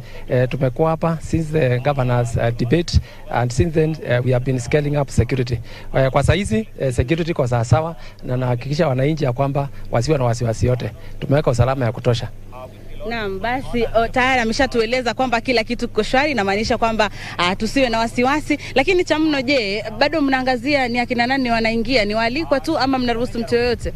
Si mtu yote anakubaliwa, ni wale wamealikwa. Iko vetting kwa gates, iko vetting, iko several vetting areas kabla hujafika mahali ya debate. So ni wale wamealikwa peke yake, wako na cards, tuna verify kabla hawajaingia. So watu wasikuje isipokuwa wale wamealikwa, na tunaomba wale wamealikwa nao wakuje, na wale watu walitupea wakasema wao ndio wataandamana nao, wasiongeze watu wengine zaidi kwa sababu ya the logistics ambazo tumeweka huko ndani. Naam. Bila shaka mtazamaji, huyo ni Benjamin Mwanzi, ni OCPD wa Lang'ata, ambaye anatujuza mengi kuhusiana na shughuli nzima ya usalama katika eneo hili, na kama alivyosema kila kitu kiko shwari. Kwa hivyo mtazamaji, kama uko nyumbani endelea kutazama kwenye runinga yako, kama uko na radio sikiliza, kama uko na bundles basi angalia mtandaoni mtazamaji, uweze kujionea yote yanayojiri katika mdahalo wa leo wa wagombea wenza. Kufikia hapo narudisha upande mwingine wa studio kwako Trevor. Asante sana Busara Naman, kila kitu kiko shwari. Kiswahili. Wanjiru, let me bring you back into this. You've been dealing with this issue of corruption for the longest time now. What are the best options of dealing with it? Great, yes. As an institution, we deal with social accountability, which is really strengthening citizen voice for accountability. Corruption proper, you're looking at abuse of office and you know the penalties and the kind of remedies you have on that. And how do we deal with the problem of corruption? First of all is to recognize that, as Prof has said, as Daktari has said, it's become a part of our culture. In 2015, I think it was, the Agano University published a study on youth perceptions and expectations, and youth said it doesn't matter how you make your money, as long as you make your money, and corruption's not a big deal. So if you're going to talk about prudent use of public resources to youth, it's not going to resonate because the interest is to make money by any means. We become very consumerist. Our value system is about consumption, and it's about, you know, acquiring money so that I can consume, like Prof is saying, enjoy a big car, the soft life. Yeah. So one, we need to deal with the culture. The other thing, of course, it's about leadership, and it is about Chapter 6. And so we are looking for a political party that is serious about Chapter 6, that's making some good, strong recommendations, and have a track record on delivery. The problem we are having, and it's a crisis that's facing us, is we are having more and more leaders who have violated public office, who are involved in drug cartels or money laundering cartels, rapes and violations, and are actually in court. You know, sometimes it's rumors, sometimes they're even in court, and they're able to get into public office. And as Dr. has said, what will they do once in office? They will water down the law. So we are caught in a cycle. So it's a vicious cycle. It's a vicious cycle, but we must give ourselves some opportunity for hope. Number one, as we go to vote, Kenyans must refuse to vote for leaders who are implicated in corruption or other forms of abuse of public office, so socially.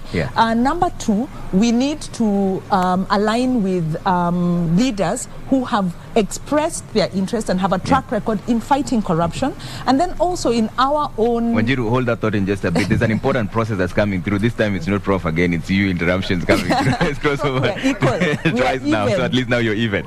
Nimrod Tabu is standing by with the balloting process. It's an important process, and he'll explain why. Nimrod? Na asante sana Trevor Mbija kutoka studio nyingine. Hapa tuko katika sehemu moja muhimu, na kama unavyoona ninao wagombea wenza wawili ambao tayari washafika tayari kwa mdahalo wa leo. Bi Justina Wamae hapa na Bi Ruth Mutua tayari kuanzisha kipenga chetu cha mdahalo wa leo. Lakini kazi iliyoko hapa ni kazi fupi ndogo ya moja kwa moja kuweza kumchagua yule atakayeingia jukwani wa kwanza, yule atakayerushiwa maswali ya kwanza na kujieleza wa kwanza. Kwa hivyo Bi Ruth na Bi Justina, ningewaomba tu kwa wepesi tu kila mmoja aweze kuchukua karatasi yake ambayo ni kura, halafu moja kwa moja tuweze kuzionyesha kwenye mpiga picha. Moja kwa moja mwaweza kufanya hivyo, maana nishawapa kibali. Ameanza Bi Justina, akafuatia Bi Ruth. Moja kwa moja kuweza kufungua tuweze kujua. Haya basi, ni kama unavyoona upande wangu wa kushoto, nambari wa kwanza atakaye anaingia jukwani si mwingine ila Bi Justina, wa pili atafuatia ni Bi Ruth. Na moja kwa moja basi niwaeleze kwa kifupi tu, kwa kuwa yule anaingia kwanza anaingia sehemu ya kushoto kuangalia wale wageni walioko mbele yetu. Kwa hivyo ni shughuli tu ya moja kwa moja kuingia na kuweza kuanza kusubiri mdahalo kuweza kuanza rasmi. Asanteni sana na natakia kila laheri. Asante. All right, asante sana Nimrod Tabu. That's Nimrod Tabu during the balloting process. Now that's an important process because now we know Justina Wamae of the Roots Party is taken number 1 and Ruth Mutua is number 2. What that means is Justina will be the first one to make her opening remarks and also the first one to make her closing remarks. That's the reason why the balloting process is important, so that we align on who goes first, right? Yeah, you're finishing your thoughts on recommendations of dealing with corruption. How do you deal with this monster of corruption? Number one is implement the law, because there are provisions. We need transparency. We need to know who the beneficial owners of public-sponsored projects are when you have private sector working with with governments, because what we are having is government officials enriching themselves through public schemes. So beneficial ownership, we need transparency, disclosure of the contracts. We are in court over the SGR. There is also a case on the Nairobi Expressway and many other. So we need to enforce the law. We also need to revisit our civic education, because how did we manage to overthrow the dictatorial, authoritarian Moi regime? There was a lot of civic education done in the 90s to ensure citizens owned their democracy and, you know, were pushing for a democratic dispensation. Unfortunately, after the NAC administration came into office, we continued with civic education, but we lost the tempo. And under the Jubilee administration, there's been no civic education at all. So citizens are really not in step with our governance structure, which is becoming more and more sophisticated. So we need to go back to civic education, look at countries that have transformed their culture. And I remember, Prof, when you were at the Vision 2030 talking to us about some of the examples and how you do education at the family level, you do it at the community level to promote leadership and good values. Again, I have to disrupt you one moment now, and I'll come back to Nerima. And now she has 3 against 2. We're taking a quick break here. When we come back, debate 1 will be taking place right after this break, all right?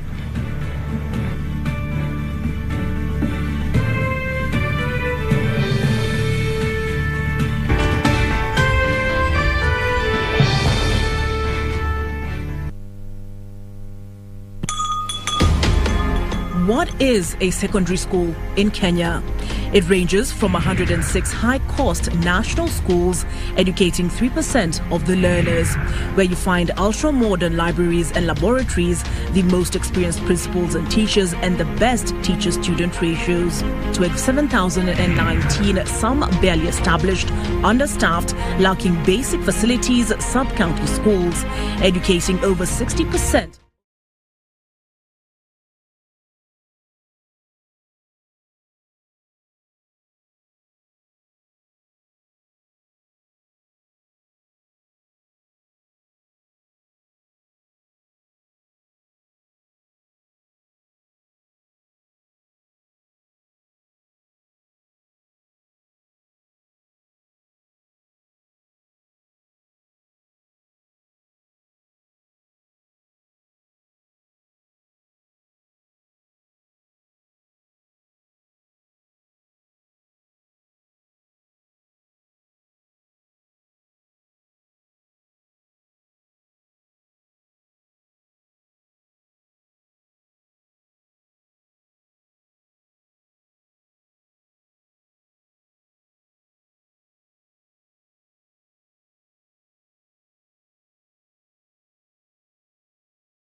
I am ready for it.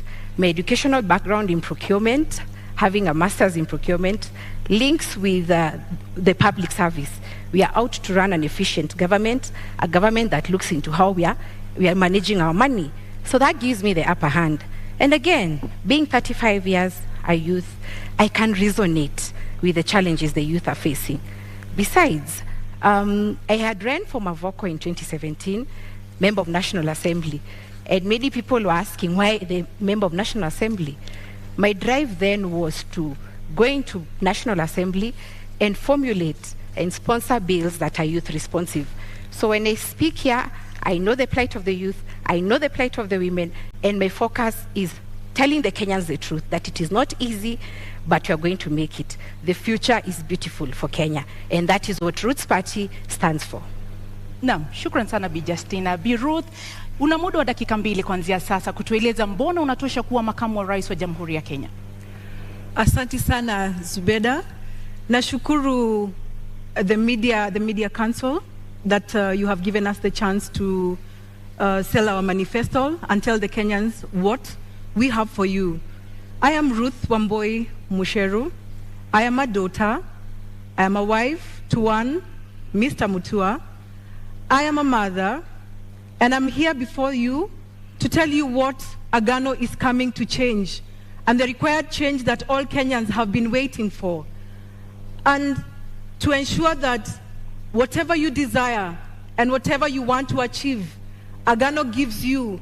And what our policy is that we bring the money back. Agano inarudisha pesa ya Wakenya.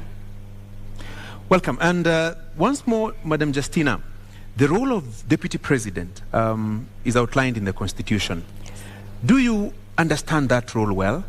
And how would you utilize it if elected Deputy President of the Republic of Kenya, together with your presidential candidate in the August 9th general election? In the Constitution, the role of Deputy President is outlined in Article 147. The first sub-article says that you're to deputize the President and in the execution of his duties. I understand this because currently we're having challenges, and maybe it's because of the aspect that politics in this country has taken. Politics is about numbers, they say. Politics is about tribal inclination and who has the tyranny of numbers. But our idea as Roots Party is that every Kenyan is having the challenge of unemployment, high cost of living. So we are here to speak to an individual Kenyan, devoid of tribe. And when I stand here, how am I going to execute? My work is not to start fighting my boss and telling him, I brought this in, I am better than you in this. No, my role is to support the Roots Party manifesto, which, by the way, it focuses on economic upswing, which we shall discuss, and legalizing and regulation of marijuana, which we shall also discuss in length. So I understand my role well, and for me, I do know that there's a president who is the supreme, and then I come in as a support system. Mm-hmm. Madam Ruth, similar 2 minutes to respond to this question.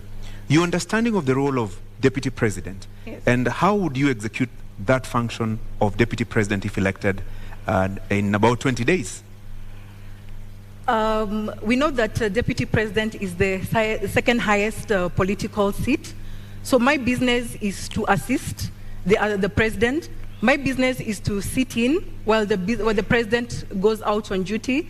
My business is to ensure that this country runs as long as the President has given me the mandate to do so. So Kenyans will not have the gap. And for me to have been picked as the lady of Agano Party, I am coming in to bring a balance. I am coming in to bring a change and decision-making on the woman level and the youth level. Madam, kidogo samahani, una dakika 1:30, bado na dakika 20, sekunde 20, bado una la kuongeza au umekamilisha? Makamu wa rais huwa anasaidia rais mwenyewe, huwa anasaidia kutekeleza majibu ile, the work that has been given to her in the presidential aspect. So my business is to assist. My business is to play the part of assisting and implementing what the captain and the 5th Mwaure David has stipulated Na hapo basi ndo nitaingia Justina. Amesema kazi ya makamu wa rais ni kusaidia. Je, mnakuja kusaidia tu? Mna mawazo? Ni watu ambao mnaweza kushauri, au mmechaguliwa kwa sababu nyinyi ni wanawake? Wewe binafsi umechaguliwa kwa sababu wewe ni mwanamke, au ni kwa sababu una uwezo? Kwanza hilo swali la kuwa wanawake, Ruth and I are assuring Kenyans hakuna cat fight hapa, si ndio? Hakuna. We are going to share and execute what Ruth's party requires. We are just not only supporting. The deputy president has a role in giving their voice. And my role there is to amplify the youth voice, to amplify the women voice, because as it is where we are, I am happy because in leadership we have women in leadership, but we need more. So our role is to put in that the women also can add value. We are here to represent, or I'm here to represent the Kenyan woman in the kitchen who knows the high cost of cooking oil. It's affecting her. I'm here to represent the women who fuel their own cars. I'm here to represent the stay-at-home women who, when you tell your husband to give you money, he starts thinking you're not spending the money well. Yet it is the economy that has deteriorated. There's so much inflation. So it is not just to support. That is part of it. Part of it is to amplify our agenda as women, who we have been left behind for a very long time in this development agenda. So kusupport na kuweka sauti zetu kama mimi, kama wanawake na kama vijana. Madam Ruth, what is your voice then? What, arguably in the political sphere, somebody would ask you, what do you bring to the table? So what do you bring to the table in terms of capacity, in terms of the understanding of this role, in terms of your ability to execute the functions of deputy president, if Kenyans give you the nod in about 20 days in this election? Okay, what I'm bringing in, one is the difference in leadership, that now, for the first time, to make history, is that we will have a lady deputy president. That, for me, is a key factor. I am coming in with intelligence, with my intelligence. I am coming in corruption-free. I'm coming in as a trustworthy person. I'm coming in to bring the development agenda that has been left out of the woman and the youth.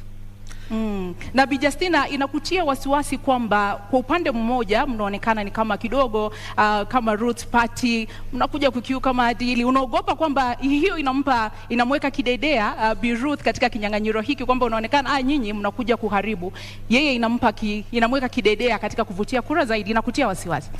Sina wasiwasi kwa sababu Wakenya mahali wamefika. Mkenya amefinyika because ya uchumi mzorota. Idea zetu ni za kusaidia Wakenya. Kwa hivyo sina uoga wowote, niko hapa nitajibu maswali yote, because my role nilipoingia nilisema ni kudestigmatize manifesto ya Ruth party. Hata Ruth kabla anipige tukue na malumbano, ningependa asikize vizuri, ndio akiniuliza swali we be from a point of her understanding. Kwa hivyo sina uoga wowote. Na unaposema, nikupe dakika nyingine moja, unaposema hauna uoga wowote, awali nimesikia ukizungumza kuhusu tyranny of numbers. Nyinyi wawili yaonekana ni wageni katika ulingo wa siasa.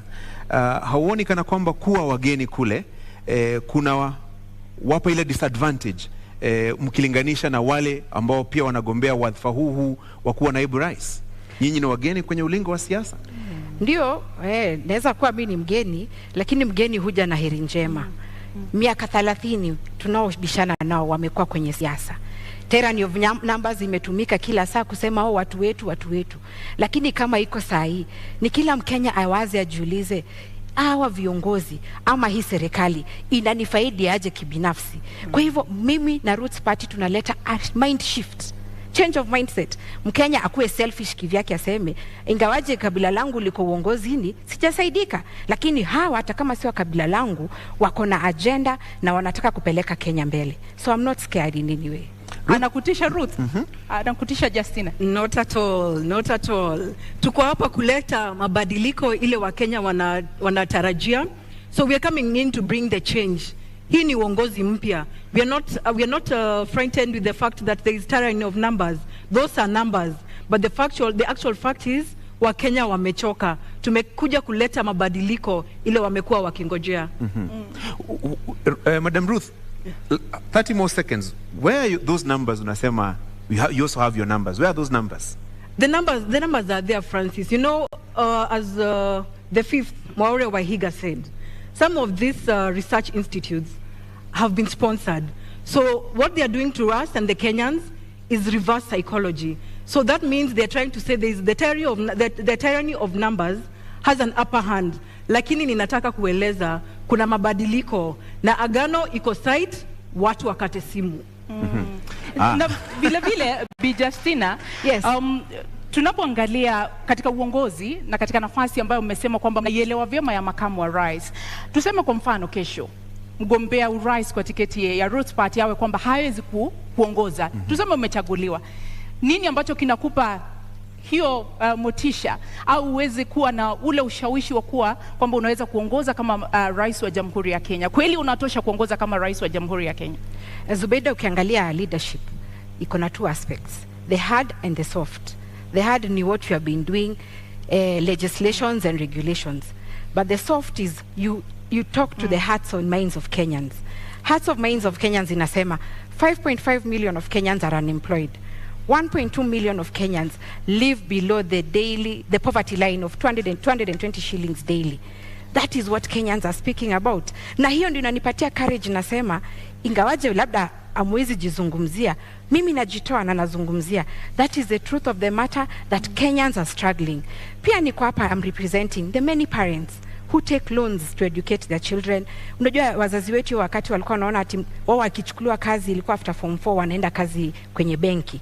But now our time, mzazi hiyo time akaona labda degree ndio itasaidia mtoto wangu apate kazi. Unfortunately, hakuna kazi, wazazi wamejekelea loans. Kwa hivyo mimi nazungumzia wazazi wetu, nazungumzia ule youth hana kazi, nazungumzia mpaka wale watu ambao in 1998 kulikuwa na bomb blast. Our Kenya wengi, over 3,000 were never compensated. And this comes to the respect. Unajua wenye walilipwa ni watu wa American Embassy and the Tanzanians and those Americans who are victims. But Kenyans were not compensated. In my thinking, mtazamo wangu ni kwamba hawakulipwa kwa sababu Kenya haipewi heshima. Utapewaje heshima na una pesa? Angalia Middle East. Wakenya wanaenda kutafuta greener pastures. Many a times people ask ati ambassador anafanya nini? Lakini niulize, ambassador na pesa ya mafuta. Sisi hatuna, ni madeni tumejaza tele. Atawezaje kusimama na huyu mwingine? So our idea na Kenya kinanisukuma ni kwamba tunataka Kenya ipewe heshima, and we want when we talk, venye mzungu alisema put your money where your mouth is, tuweze kuongea juu tuko na nguvu. Madam Justina, 1 minute. There's something that has come up about sponsorship. Are you being sponsored by anybody, your ticket to run for this presidential race? No, we are not being sponsored. And this is a question I'm posing. Why should we have the best ideas than the sponsoree, if that's the question? Our idea is unique, we are fresh, we are new, we are not being sponsored. The challenge we are facing is that when we say that this one is doing well, people say we are being sponsored by the other. When we say we anafanya vizuri, tunasema si hivyo. But the politics you are pushing right now is that politics you are doing. Politics is about amplifying the voices of Kenyans, giving different interest groups their voices. Na mwenye anashinda tunampa heshima. So we are not being sponsored by anybody. We are here mpaka mwisho. Ruth, where do you get the impression that they are being sponsored by anyone? Clearly, wanakatata kutupatia even our own marks. In school, even the student who has 0 wanarudishiwa karatasi yake na scorecard.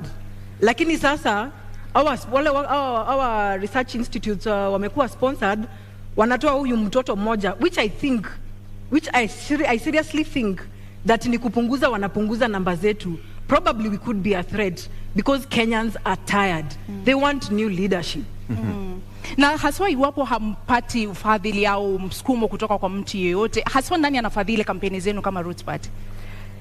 Our mode of campaign ni kama ile ilitumika na PM wa India, Modi. Wakenya wamechoka in a way, they tell us come to Nakuru. Tunawaambia hatuna pesa. Someone tells you end of fuel kwa petrol station yangu, ama wanajiunga wenye petrol station fuel there. Mwingine lala in my hotel, I'll give you food. Bora mkuje Nakuru muongeleshe watu. That is our mode of campaign. And by the way, hakuna pesa si tumeibia Mkenya. And that is what hiyo kasumba tunataka kubadilisha. Kenyans, I blame you for poor leadership. because kila sasa ya siasa watu wanasemanga kameiva tunakafunga, because mwanasiasa akikuja you want to be given something. Hiyo ndio ina motivate wanasiasa kuiba, wakiingia ndani they recoup, there's return on investment. Haizi ekelea pesa yake hapo alafu afikiria ati unakula freely. No wonder we have bad leadership. Kwa hivyo Kenya ukiona watu wanakuja campaign, usituchukie juu hatuna kitu. Sisi tuko na idea ya kupeleka Kenya mbele. In the next 5 years tukiwa kwenye kiti, mtakuwa mnatupatia pesa ya campaign. Na labda ni kuongeza dakika moja, je, Ruth Party inakuja kuharibu kura ya vijana na kuharibu vijana? Naweza sema nobody owns anyone's vote. Our role hapa ni kuambia wa Kenya that there is alternative. Si kila siku hiyo 30 years mmeambiwa ati tunafanya hivi. No, ours is to give alternative. No one owns any vote. Na Mkenya usiogope kupigia Ruth Party kura ati because when you are nani. And there's also another question. Kenyans are saying you should have started earlier. Let me say this. Official campaign period began on May 29th, 2022. So hakuna mapema tungekuja because we follow the law. Number 2, we have not yet gone into election. So you can vote for Ruth Party, usiogope ati jueni wa mtu mwingine. And finally, wa Kenya, kuambiwa that you're owned by someone is negating on our gains on democracy. This debate here has to achieve the purpose. The purpose is to convert the many Kenyans who we never find during the campaign trail, lakini wako kazini. So musikize na tuendelee pamoja. Bi Ruth, labda kuambatanisha na hilo, mmeonekana kutoridhika sana na yale ambayo yanaendeshwa na Ruth Party. Mna wasiwasi eti kwamba wanakuja kuharibu vijana, kwa nini? Tuseme ukweli. Marijuana, bangi, we say it is illegal. Sasa hii sera wanakuja kuuza, tunangoja kusikia venye wataweza kutuzia sisi wenyewe. And already, it is an illegal substance. So how do we work around such manifestos? So maybe Justina will let us know further how far they can go with marijuana. I will give an example of kijana moja alikuwa nafanya kazi some place that I lived back then. Alikuwa nafieka nyasi at 11 p.m. Na nikenda nikamuuliza. So I asked him the following morning because I had the noise from outside. Nikamuuliza what happened. Okay, I had heard the history that anavuta bangi. So I asked him in the morning, kwa nini ulikuwa unafieka nyasi saa 5 za usiku? Akaniambia, madam, nilikuwa napunguza kazi ya leo. So realistically, kama unapunguza kazi ya leo kufieka nyasi 11 p.m., I think kuna shida na tunaweza kuwa tunaelekea in the wrong direction. Madam Justina, now you seem eager to say something about that? Yeah, I'm happy Ruth is very respectful and she wants to listen to our manifesto. Let me say this. Our idea, and Kenyans, I want us to be very conscious, open up your minds. And before I explain, let me give you a quote by a guy called Ralph Waldo. He said, in every generation, there are map makers who see opportunities, seize the opportunity, and open man's vision to the future. That is the direction Ruth Party is taking. Now, marijuana, it's true, it's unfortunate. By the way, it's true, many people get that I have seen. I cannot say that they are not there. But remember, most people have mental challenges because of one, unemployment, cost of high living, that brings about depression. Alafu unaona watu wanapigana kwa malumbano, so high cost of living can account for the madness in this country. Actually, in Mathare, or rather the statistics in Kenya, 3 million of Kenyans suffer mental challenges. Why is it so? And yet marijuana is illegal. But let me say this, the marijuana we are advocating for. I'm happy that Kenyans have all gone through a science class in primary, a biology class in high school. There's something called species, or cousins of plants. The marijuana is a plant, yes. No. Muda umekwisha, lakini nitakuongezea sekunde 30 kabla nirudi kwake Ruth. Wewe binafsi umewahi vuta bangi? Sijawahi na sitawahi. Sijawahi na sitawahi. Hujawahi na hautawahi. Zubeida, usikize hapa. Kidogo niulize swali kisha utanijibu na nitakupa dakika 2 kuweza kueleza. Hujawahi kuvuta bangi na hautawahi kuvuta bangi. Ile tutavuta ni ya ku purify. Na mbona mruhusu vijana na mbona mhubiri kitu ambacho wewe binafsi haukiamini? Mbona uhubiri mvinyo ilhali wewe unakunywa maji? Haya, tulibaido usikie mambo. Now, Kenyans, like I said, we are here to open up your vision to the future. There are 2 species of marijuana, or they are cousins, let me say that. Cousin moja anaitwa THC. which has the psychoactive ingredient. That is the cannabis sativa that you hear all the time, imeshikwa na watu wa DCI. But sisi focus yetu ni CBD or cannabis. That one gives you industrial hemp. So when you go hata venye professor anasema itapandwa kwa expressway and you pick a leaf and chew, it's only going to give a detox, let me tell you. And saiji watu wako na simu zao. Can you Google hemp seed sales in Kenya? Those products are in sale because zinakwambia zinakupatia immunity, zinakupatia sijui omega 3, unaona, it boosts your immunity. Those products are on sale and they do not have the psychoactive ingredient yenye inafanya watu wana lose focus. That is the bang you're advocating for. And industrial hemp is used in 9 sectors, namely textile, construction, magari, makeup, unaona makeup tumejipaka. The options, food and beverage, the options are many. So we are not here. And let me tell you Kenyans, consumption ama kuvuta ni kitu kidogo sana. Ruth, unamwamini? Simwamini. Ya kwanza amesema ni ya kupurify. I don't know what we are purifying with bang. I don't know what part we are purifying. Kwa hivyo ningetaka aweze kutuelezea kama ni damu tunaosha, kwa sababu kama ina purify na ni dawa, si tuapishwe 10th alafu 11th hospitali zifungwe kwa sababu ni dawa. Let us hear, how does it purify? I would wish to know. Nimjibu, Ruth, purifying si ati detox, kuna difference. Nimesema purify si detox. Kwa hivyo una need dawa ndio. And most medicine is made out of marijuana. Those medicine for epilepsy, cerebral palsy, pains, easy pains, watu wanakuanga chronic pains. So medicine inatengenezwa from marijuana. So already you're consuming. But nimesema purification process. Purification process, angalia, purification process ni, we have a challenge in this country. Mainly corruption. 2 billion is lost every day. We were told that. But you know corruption stems from what? Scarcity mentality. There are no other options in this country to make money. So everyone wants to go into politics where the salaries are lucrative. So your scarcity mentality, unaingia, you are mass for yourself. So we are going to be purifying the scarcity mentality and the bad impact of corruption, colonialism, tribalism. Hizo vitu ni spiritual and we are going to purify them. Ndio ziishe kwa hii nchi. Ndio tukianza kazi, ile siku tutaapishwa, Kenya ikuwe safi, clean slate. So we are not smoking ati kufurahisha. Justina, umesema how you don't take the substance. Na umesema that means we are all consumers of bang through medicinal, yes, the medicinal part of it. So that means then why are we having it legal in our constitution? So what is the reason why we have not legalized it from the beginning? That means kuna madhara ile wataalamu wanajua ndiposa hawajapitisha hapa kwetu Kenya. Let me answer Ruth. Ukiangalia nakada ilipatiwa gazettement in 2001. The economic challenge at that time, we had a government, a new election was coming up in 2002. There was teacher strike, banker strikes, the economy was doing badly. So IMF told Kenya, come up with a law criminalizing marijuana.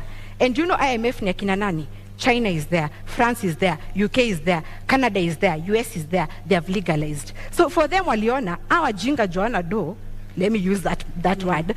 We give them, we curtail their opportunities. Remember, we have arable land, plenty of land for this thing. So they curtailed our potential to invest in this so that they can give us loans on high interest. That was the idea. And when I say Kenya inastahili heshima, it's because we are disrespected juu hatuna pesa. So our idea, if they have legalized, yet they are the same ones who are coming here to tell us it's wrong, then I think we are still being colonized. Aki Justina, mi sija approve hiyo. I don't expect you to do kwa sababu Jamaica would have been a first world country. They are doing so well in terms of the economy. Their GDP is great, more than ours. They are doing well. Take a book. Madam Justina, in 2 minutes. Yes. Marijuana is not just illegal in Kenya. It is also illegal in other countries. Yes. We've also seen situations in this country where certain people grow marijuana. Why have they not been rich if growing marijuana was such a lucrative business? When you look at our neighbors, let's talk about Africa. Malawi has legalized for medicinal and it's restricted. Uganda is doing it, but it's the Israeli government who have come in to help them. As it is with their loan, Uganda was about to go the Sri Lanka way. So Uganda went to Israel. Their land is rocky. So they came here and they were located in Uganda, 500,000 acres in terms of a bilateral agreement, and they are reaping returns from that.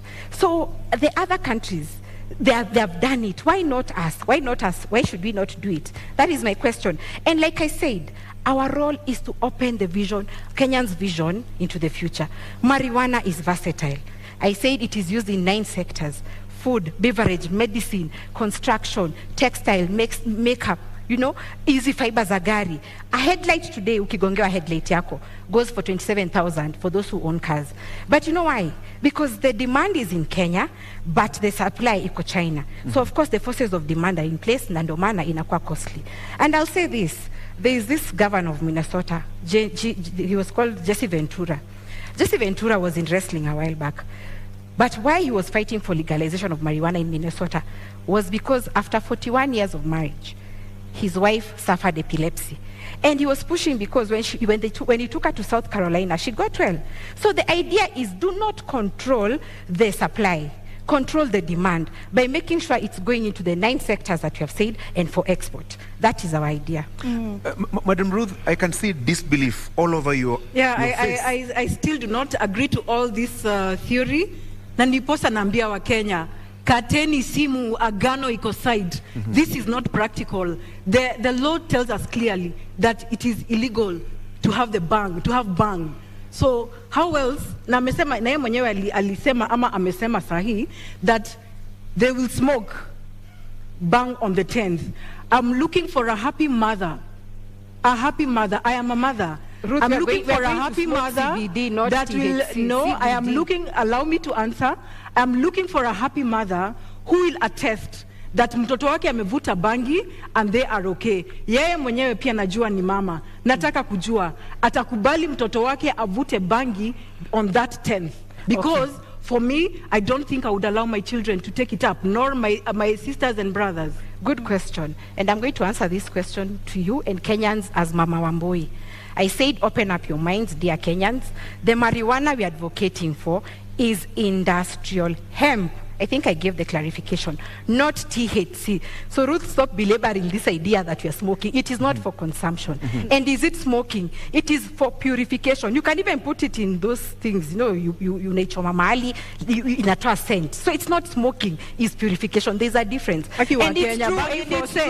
it's true, Ruth. Okay. Mothers are suffering. Let me say this. I don't want to come off like I don't relate. I have seen mothers are suffering. And that is why Ruth's party has said, anyone who attempts to grow cannabis sativa, we are growing CBD or cannabis. We already have regulations in place. Number 1, we license all farmers. Number 2, we'll introduce agricultural officers to go around this country looking at those farmers and what they're doing. And there's a distinction. Even you Kenyan, you can report someone growing sativa. Why? The leaves of industrial hemp are very large, but the leaves of sativa are very small. So the agricultural officers will control licensing. So I think we're already controlling this measure. Let me give you 1 more minute to explain this. This is the theoretical talk about agriculture in terms of growing marijuana. What are the practicals? Have you identified the areas that you intend to grow this marijuana? What are the economic returns if this was to be allowed, if you're to become deputy president? Okay, marijuana is going to spur our economy because agriculture has been given a backseat. The challenge you're having now because of law, many of the Kenyans or the youth who are in the bread basket of Kenyans have migrated to the urban areas to do what? To be boda riders. They're thinking there's money because agriculture, they're not viewing it like it has money. So these are the returns. Look at China, for example.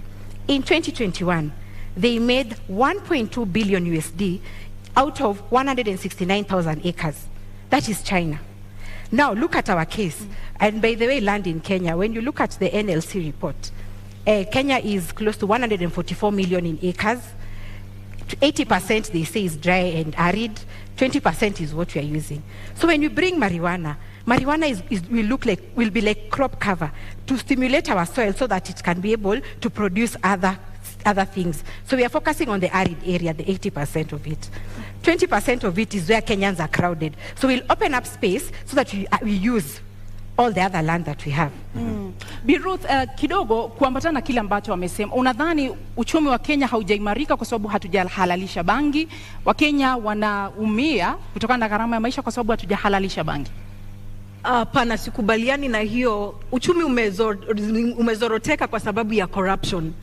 And that is why Kenyans, we are coming in to bring in a new leadership, a new change in how things run in this country, and give Agano party, Mwaure Waihiga, the chance to come and be the deputy, the president of this country. Corruption has eaten us up. In every corner of each sector, corruption has eaten us up. It's not that we do not have bangi, lakini corruption imetukula sisi wenyewe. We have eaten ourselves up, and a few of us know ourselves. So we are going to deal with that. Let me add something quickly. Okay, when you look at private businesses, they look at what is our competitive edge. How can we be ahead of our competitors? So not that uchumi imeharibika because of no legalization of bangi. Of course, I agree with Ruth, corruption should be blamed. But look at this situation, that if private businesses are looking into the future, why is government scared to look into the future? And the future is legalization of industrial hemp or marijuana. So our idea as Roots Party is to run a profitable government, devoid from increasing taxes from Kenyans, from getting further debt, but we are going to look for our own money. Our own money will come from legalizing and regulation of marijuana. Case in time, a pilot study will be Kulalu Galana, the 1 million acre project. Iyo equal 1 million, that is times 5 of what China got in 2021. So we'll have 6 billion USD. You can do the math in Kenyan shillings. That money is money that will be used to pay teachers, pay the civil service, increase their salaries in trenches. So for us, tunaangalia competitive edge, what private businesses do. Niulize Justina swali kidogo. Kuna kuanga na employee incentives. Ukifanya kazi kwa bakery, huwa wakati mwingine unapatiwa mkate uende nayo nyumbani.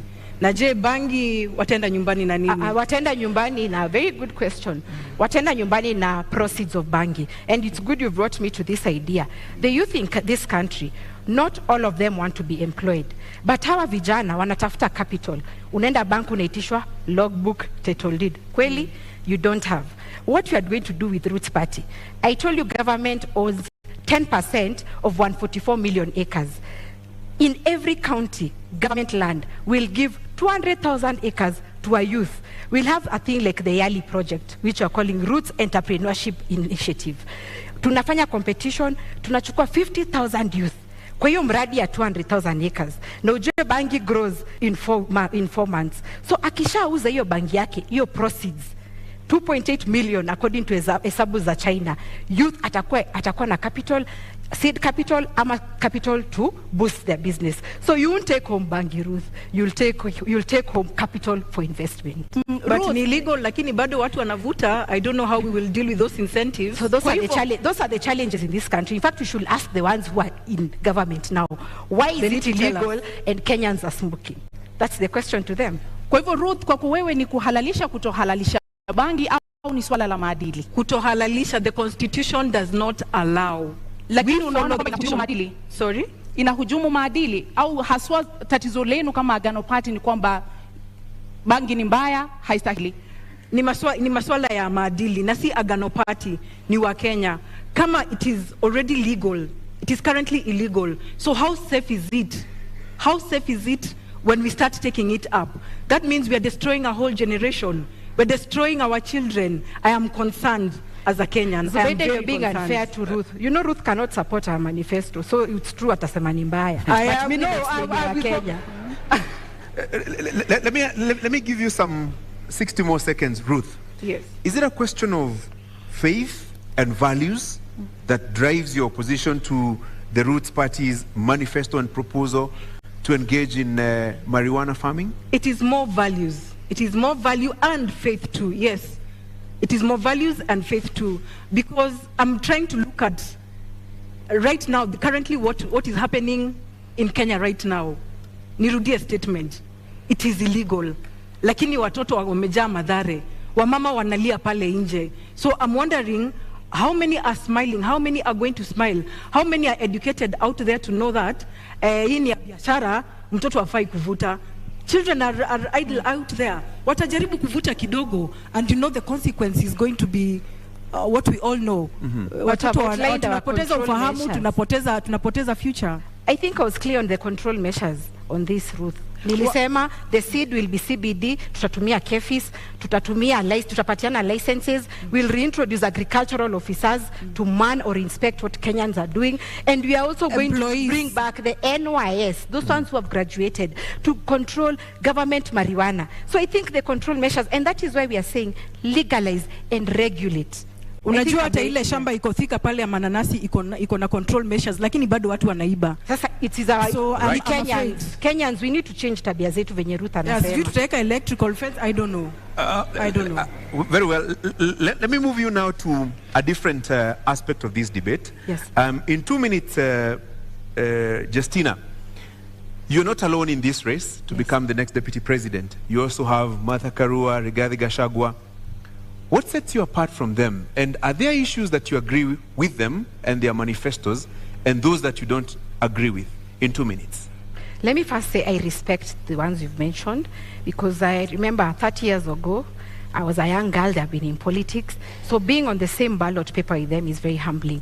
And their strides they have made, fighting for democracy of this country. So I respect that. But what sets us apart is that 30 years they have been there. They have been telling us the same narrative which they're telling us now. They are not responsive to the youth of this country.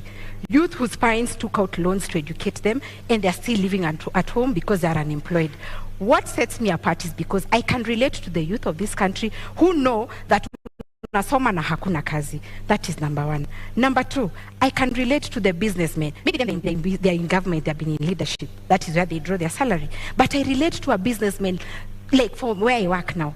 We're into excavation and supply of building materials. And Kashori, I can tell you, business is down. Why? Increase of cement, chuma zimepanda bei, Kenyans do not have purchasing power to build a house. And that business is very satisfying, because you know our role is what? We are the first stroke of paint. When you want to build your house, sindo tunatoa cotton.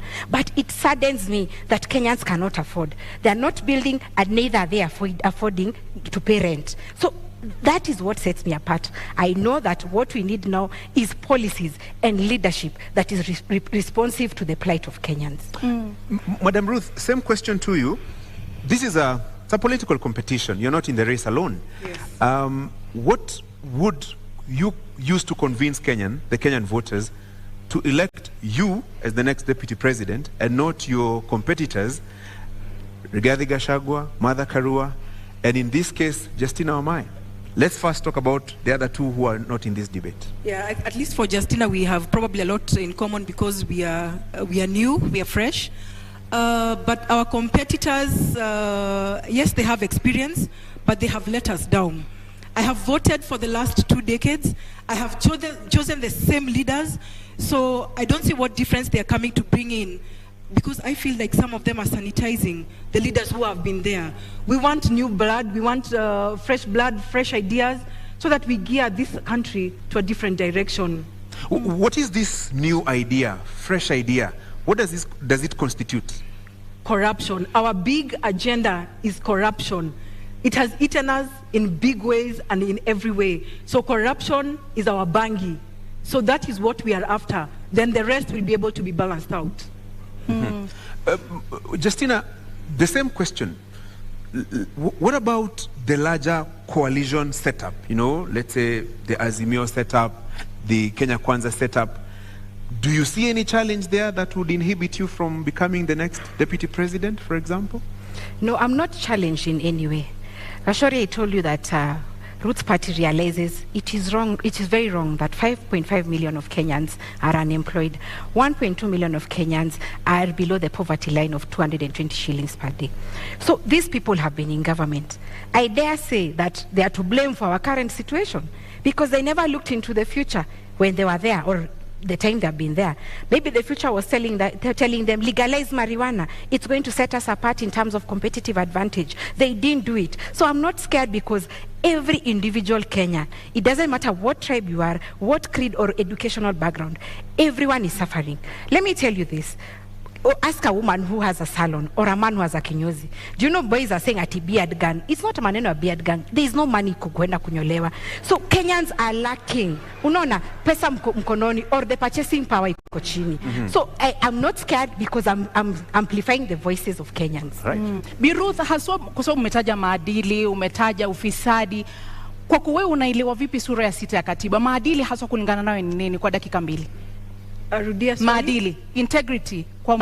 Maadili kwangu na kwa Agano Party is the intention to be transparent, is the intention to be trustworthy, an intention to be trustworthy to the Kenyans who have employed you. Kwa hivyo pale mimi naona the integrity has been compromised with the current and the past government and our competitors. Kwa hivyo tunaomba wa Kenya waweze kutupatia nafasi kwa kuwa sisi ndio tuko we are ready to be audited, we are clean, so why not give us the chance? We are not threatened by the other pair of competitors because they have been in it. Kenyans have seen, Kenyans know. This is nothing new to us. Ni kubadilisha tu, tunahitaji kubadilisha, and Agano Party is coming in as the option ya kubadilisha. Na kwa nini mnaamini kama Agano Party kwamba Agano Party ndio inakuza maadili na sio Roots Party? Mbona mnaona wao ndio wanahujumu maadili? Maadili hapo ni personal. If I got your question right. Integrity is very personal. For me and the fifth, Maure Wahiga, he's entitled to audit. I'm entitled to audit. Ndiposa tunaweza kusimama mbele ya Wakenya kuambia they trust us with this job. We have nothing to hide. We have no worry on what we need to do. Pale corruption tumesema lazima tutamalizana nayo. Pesa ile iko nje. I believe this is the only party and the governance that is going to bring Kenya back its money. Ile pesa imefichwa pale nje. The development money that has been kept out, that is over 10 trillion. Inaweza lipa deni ya Wakenya in one single day. Zubeda, one single day. Justina, let me get your understanding of Chapter 6 of the Constitution on Leadership and Integrity. 12 years later, what do you think is the challenge in implementing Chapter 6 of the Constitution? Let me say this. I think the judiciary, and I'm sorry to say this, but they are used to impede the Chapter 6. For example, if I went to IBC and they said my degree is not right, I'll run to court, and then the court will say, fine, can you clear Justina? And then there are other issues, there are other agencies. For example, maybe the university or the Commission of Higher University will say, no, it's out of our mandate, we can't handle Justina. So I feel that Kenyans have this attitude: when you do wrong, you run to court and your money will be used to sanitize you. And that is why as Roots Party, we are saying that if you're corrupt, if you're not doing the right thing, because integrity is focusing on your conscience, do the right thing irrespective of circumstances. So even those in the judicial system who are rotten, they are going to be subjected to what Roots Party is saying, hanging, because you're the ones who are impeding how Kenyans, the aspirations of Kenyans, when they're looking out for leaders who relate to their challenges, and not just leaders, but leaders who are within the Chapter 6 of the Constitution. So integrity is very key, and yeah, we are propelling it. Professor and I have not stolen any money. We've not been in government. We are genuine, and I always tell Kenyans, tupende bure, we don't have anything. Lakini, integrity is key. If we need to go ahead, we have to instill integrity. And let me give this quote because I have time. There is a quote that Mugabe says, how can you tell young people that education is the key, yet you have poor graduates and rich idiots? So the thing is, we have to make sure that the youth, the younger generation, I'm sure right now they're watching because their parents are watching, the younger generation needs to move away from this idea of deals.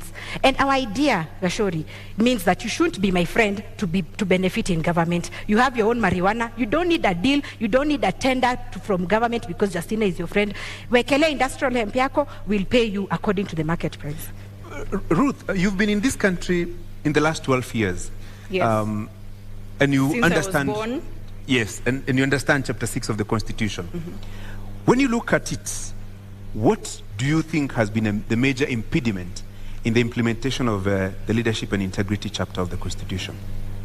That is lack of will.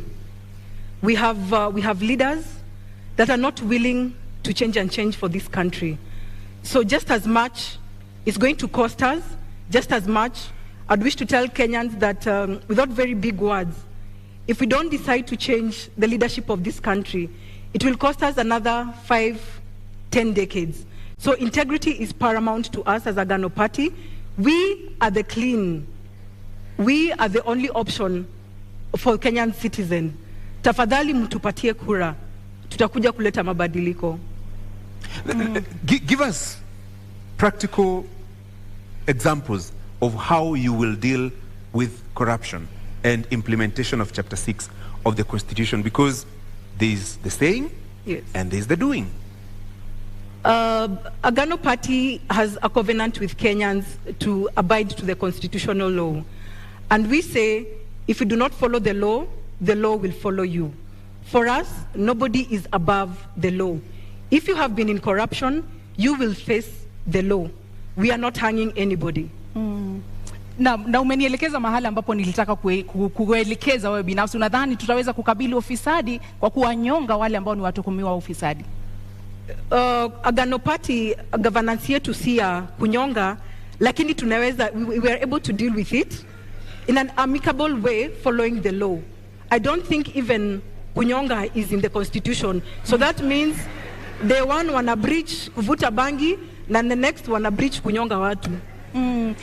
Bi Justina, mmesema kwamba mtasitisha katiba mtakapoingia mamlakani. Hasa mtakuwa mkitumia vigezo gani kuhalalisha hukumu ya kuwanyonga wale watuhumiwa ufisadi, namna ambavyo unasema kwamba mtawanyonga?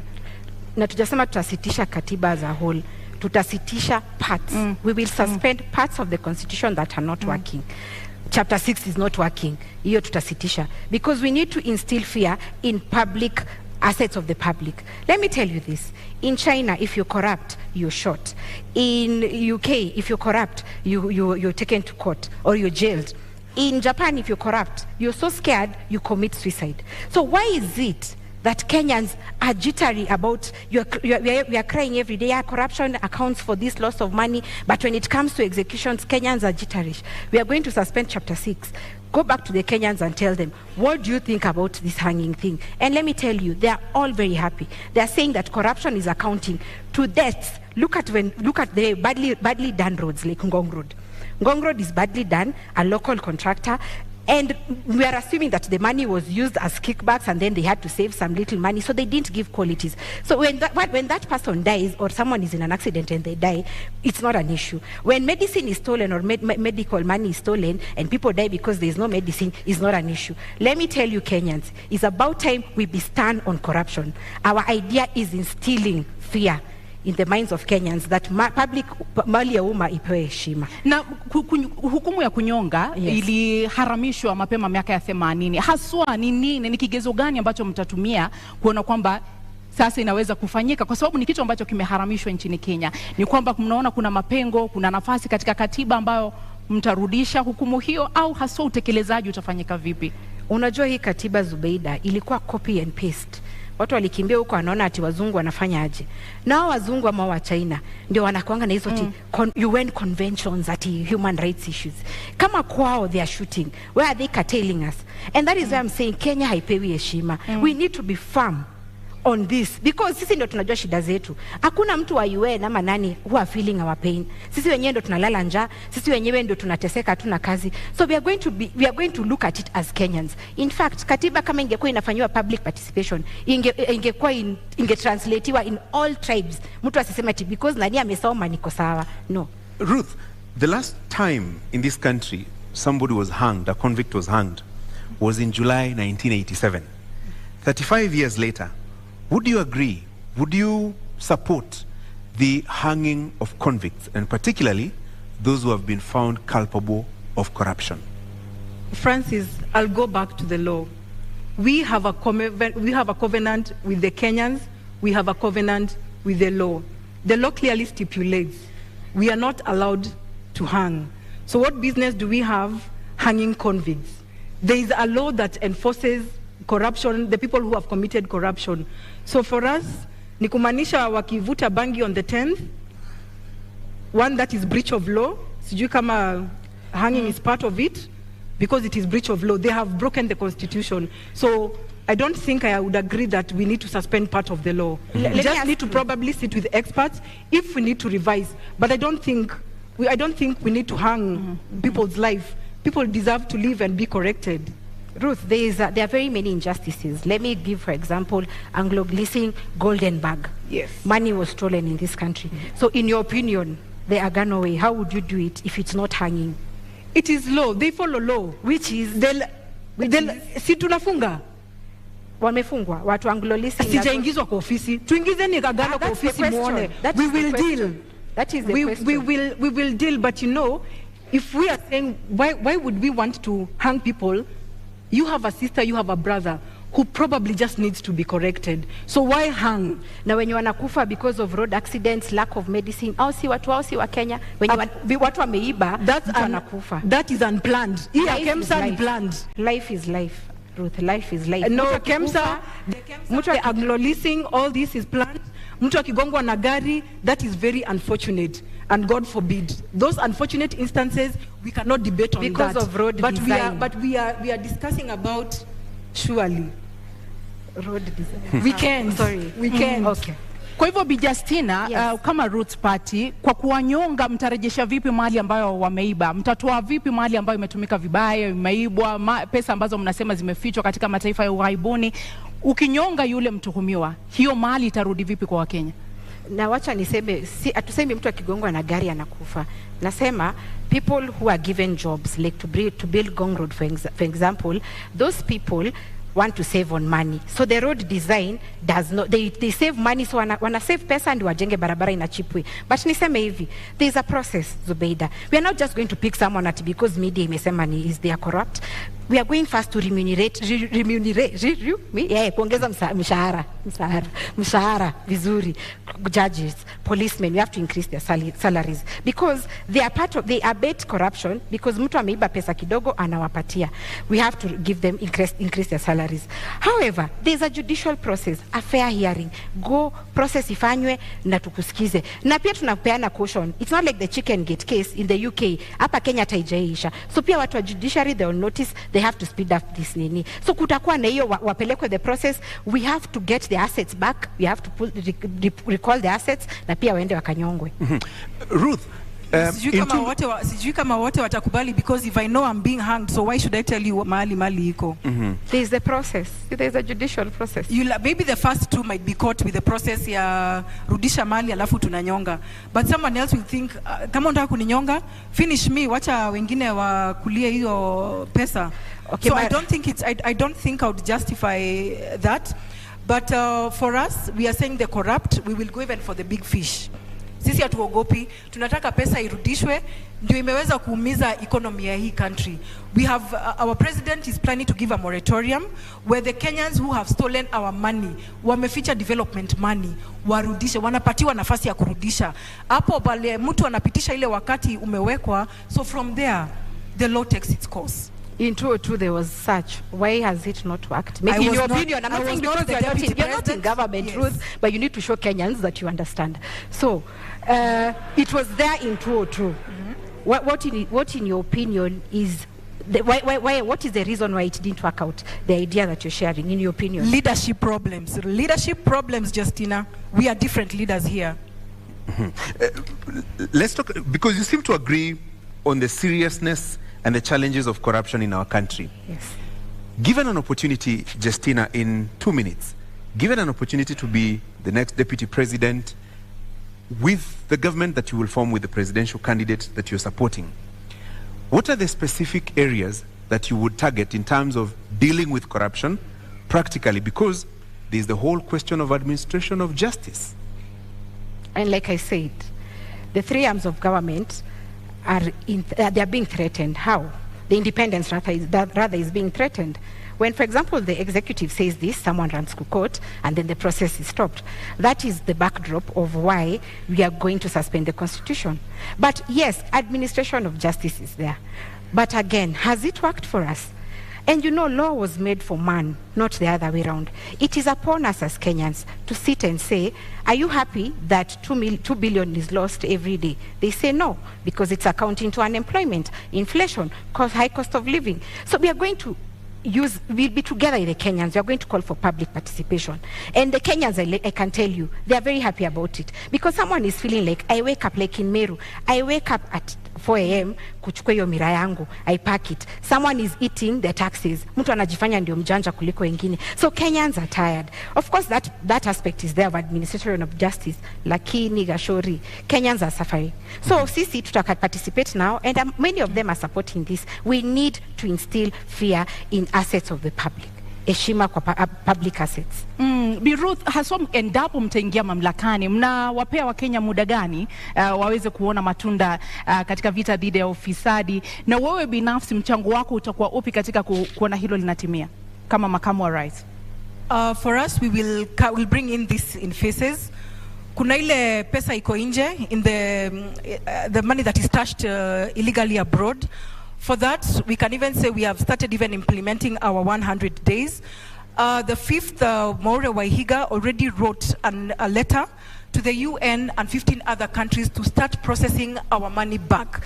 That means tuna uhakika by the time we are getting in, kuna wezekano pesa iko imefika, and if not, tunataka kukata hii mfereji. The report that the incumbent president gave out, 2 billion. We actually think it probably could be 5 billion that we are losing a day, including today and until the 9th of August. So for us, tukiingia pale ndani, tunataka kukata hiyo mfereji ya corruption like instantly, so that we also have working capital to jumpstart the economy. Na umetaja pale shilingi bilioni 5, haswa kwa sababu umerejelea mara kadhaa pesa ziko nje. Yes. Ni pesa ngapi ambazo mnazizungumzia sasa hivi na mtazirejesha vipi haswa?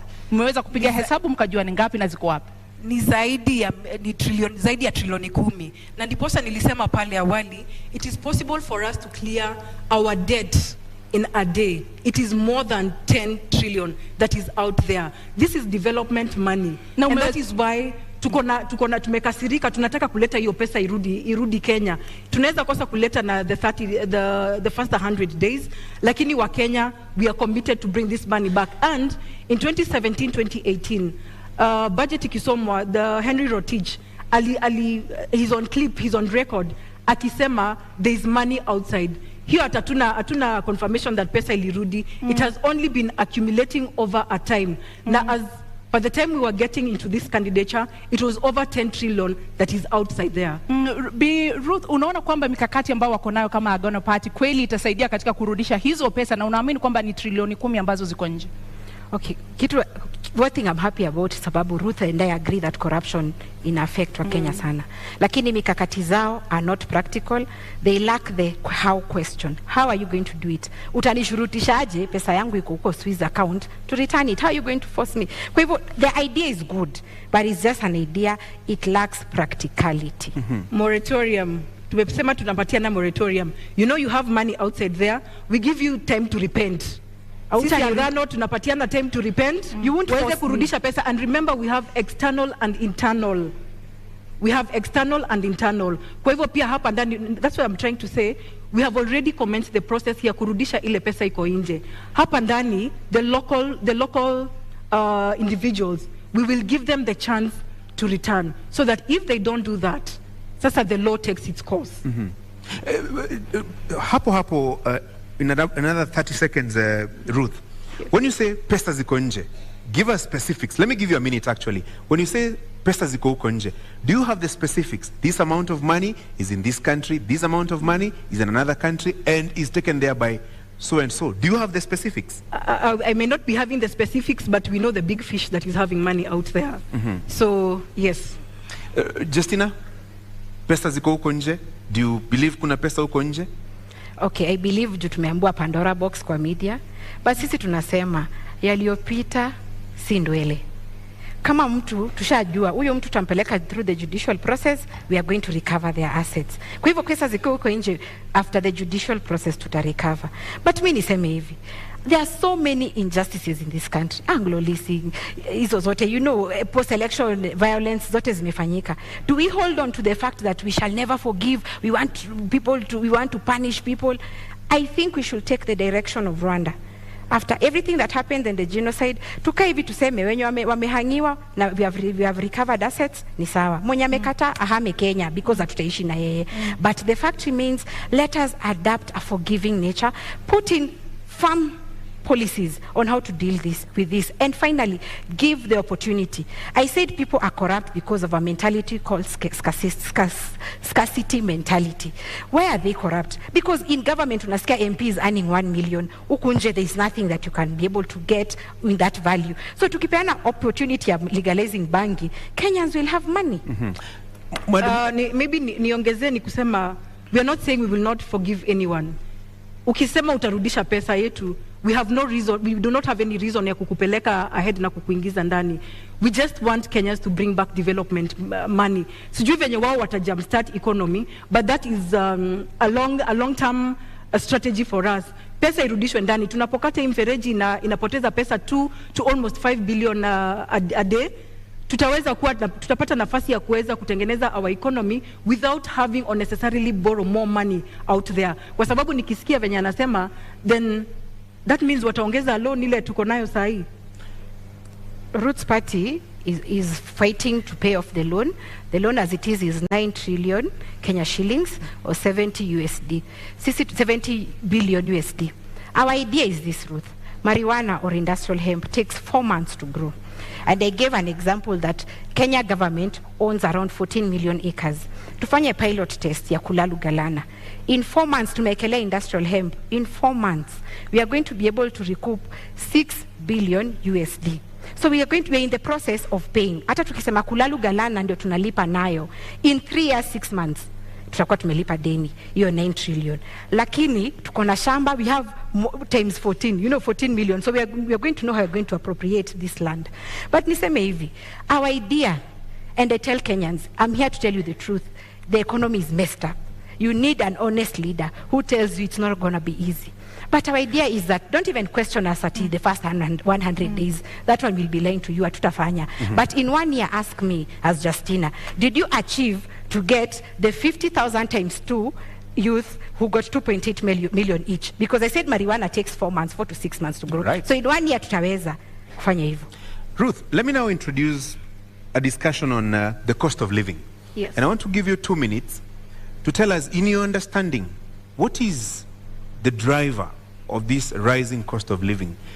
And if elected president, let's say in the first 100 days, what would be the Agano proposals to reduce the cost of living? I agree to what you're saying, and I think the 100 days for us, we will repeat that our agenda is corruption. Cost of living has been affected by corruption widely. And if we deal with corruption, I think Kenyans will smile back at us. And the first 100 days, one that was implemented yesterday, na ninajua unga haijateremka. 2 weeks ago, on our manifesto, we launched that. We will introduce the subsidy of maize.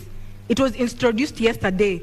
Now, Wakenya wameambiwa to wait for 2, 3 to 4 weeks for it to be felt. Jana nimepitia kwa supermarket, bado unga ni 230. So for us, we still have to bring the subsidy for Kenyans to be able to eat, because a hungry nation is an angry nation. For us, we're also planning to implement the pay cutoff of 50%. I know you'll want to ask where the deficit is going to come in. Our repayment period for the loan is 1.3 trillion. And the financial year, the last financial year, KRA reported that the payment that was done through the payee was 461 billion. So if we cut off the payee by 50%, that is 230 billion deficit. If we come and cap the repayment period, the repayment of the 1.3 trillion, kumbuka tutakuwa na ile extra 300, ile tutakuja kusongesha pale kwa payee, so that we are able to run our activities as usual and even have a small surplus of 7 billion to run with. That being amongst them. Do you agree with her and the proposals to reduce the cost of living? Okay, first, I can't agree with her, definitely, but cost of living is occasioned by inflation, number one. Too few goods, but there's too much money in circulation. Number two, taxes. When manufacturers have the tax burden, they push it to the consumer, and the consumer is not having any salary increase. So that is the reason we are having this. So let me say this. We are not going to do the 100 days, that's a lie. But you ask us after 1 year when you get into office, that one, we are going to widen the tax base. Why? I said marijuana is used in 9 sectors, across 9 sectors. Example, paper. We are going to give life to pan paper. Pan paper had been given life, but again, the logging law came in, so they don't have raw materials. We'll have marijuana that will be used for that. So our idea is to drive local economies whereby a Kenyan, instead of importing something from China, like the people of Nyamakema, their stuff was burnt for lack of quality, let them organize themselves, have local industries. If it's paper, printing paper by day is very expensive. So when we have local economies, we are going to widen the tax base so that a corporate tax shouldn't be 30%. We can lower it because we have more in the tax net.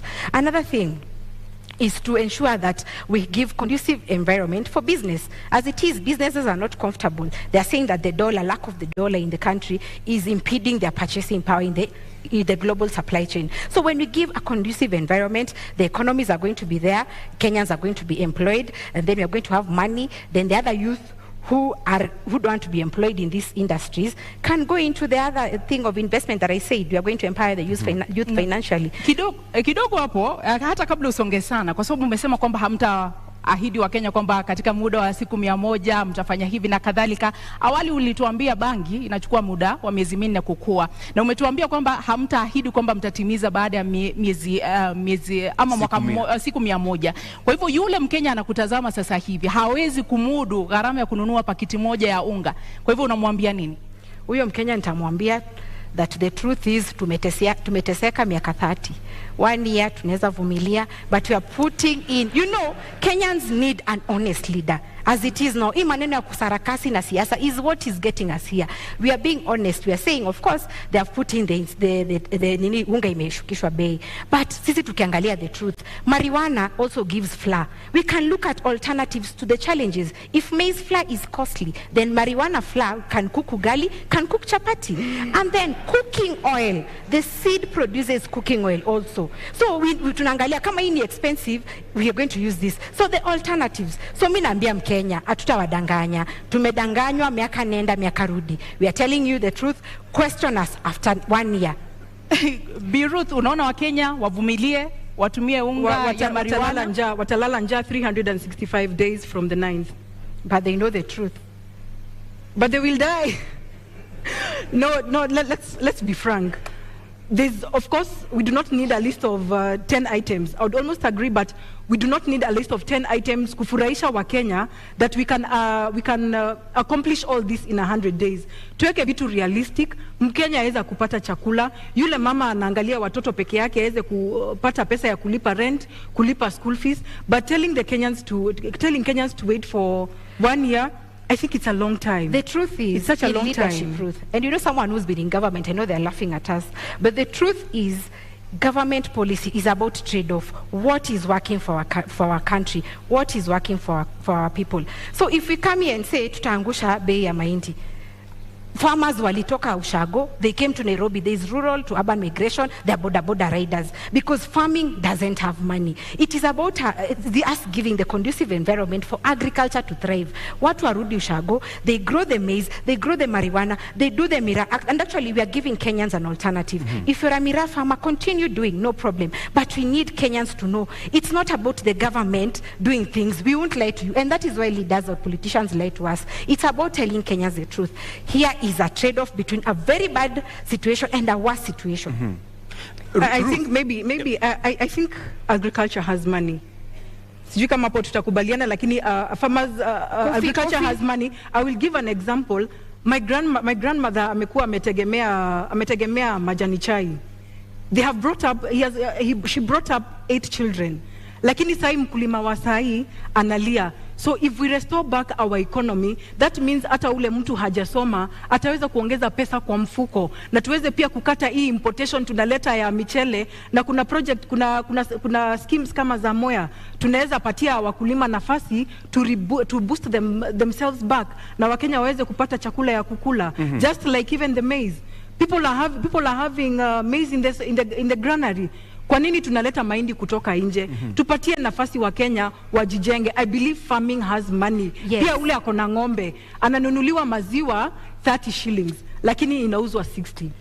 Half a liter. Wacha tujaribu kubalance out. Sikusema agriculture doesn't have money. You said but it. Wait, as it is, the global prices, declining global prices. Sahi watu wakisi wanasema 1 kg of coffee or tea wananunuliwa 30 shillings farm gate prices. Sugar cane inatoka 4,112 per ton.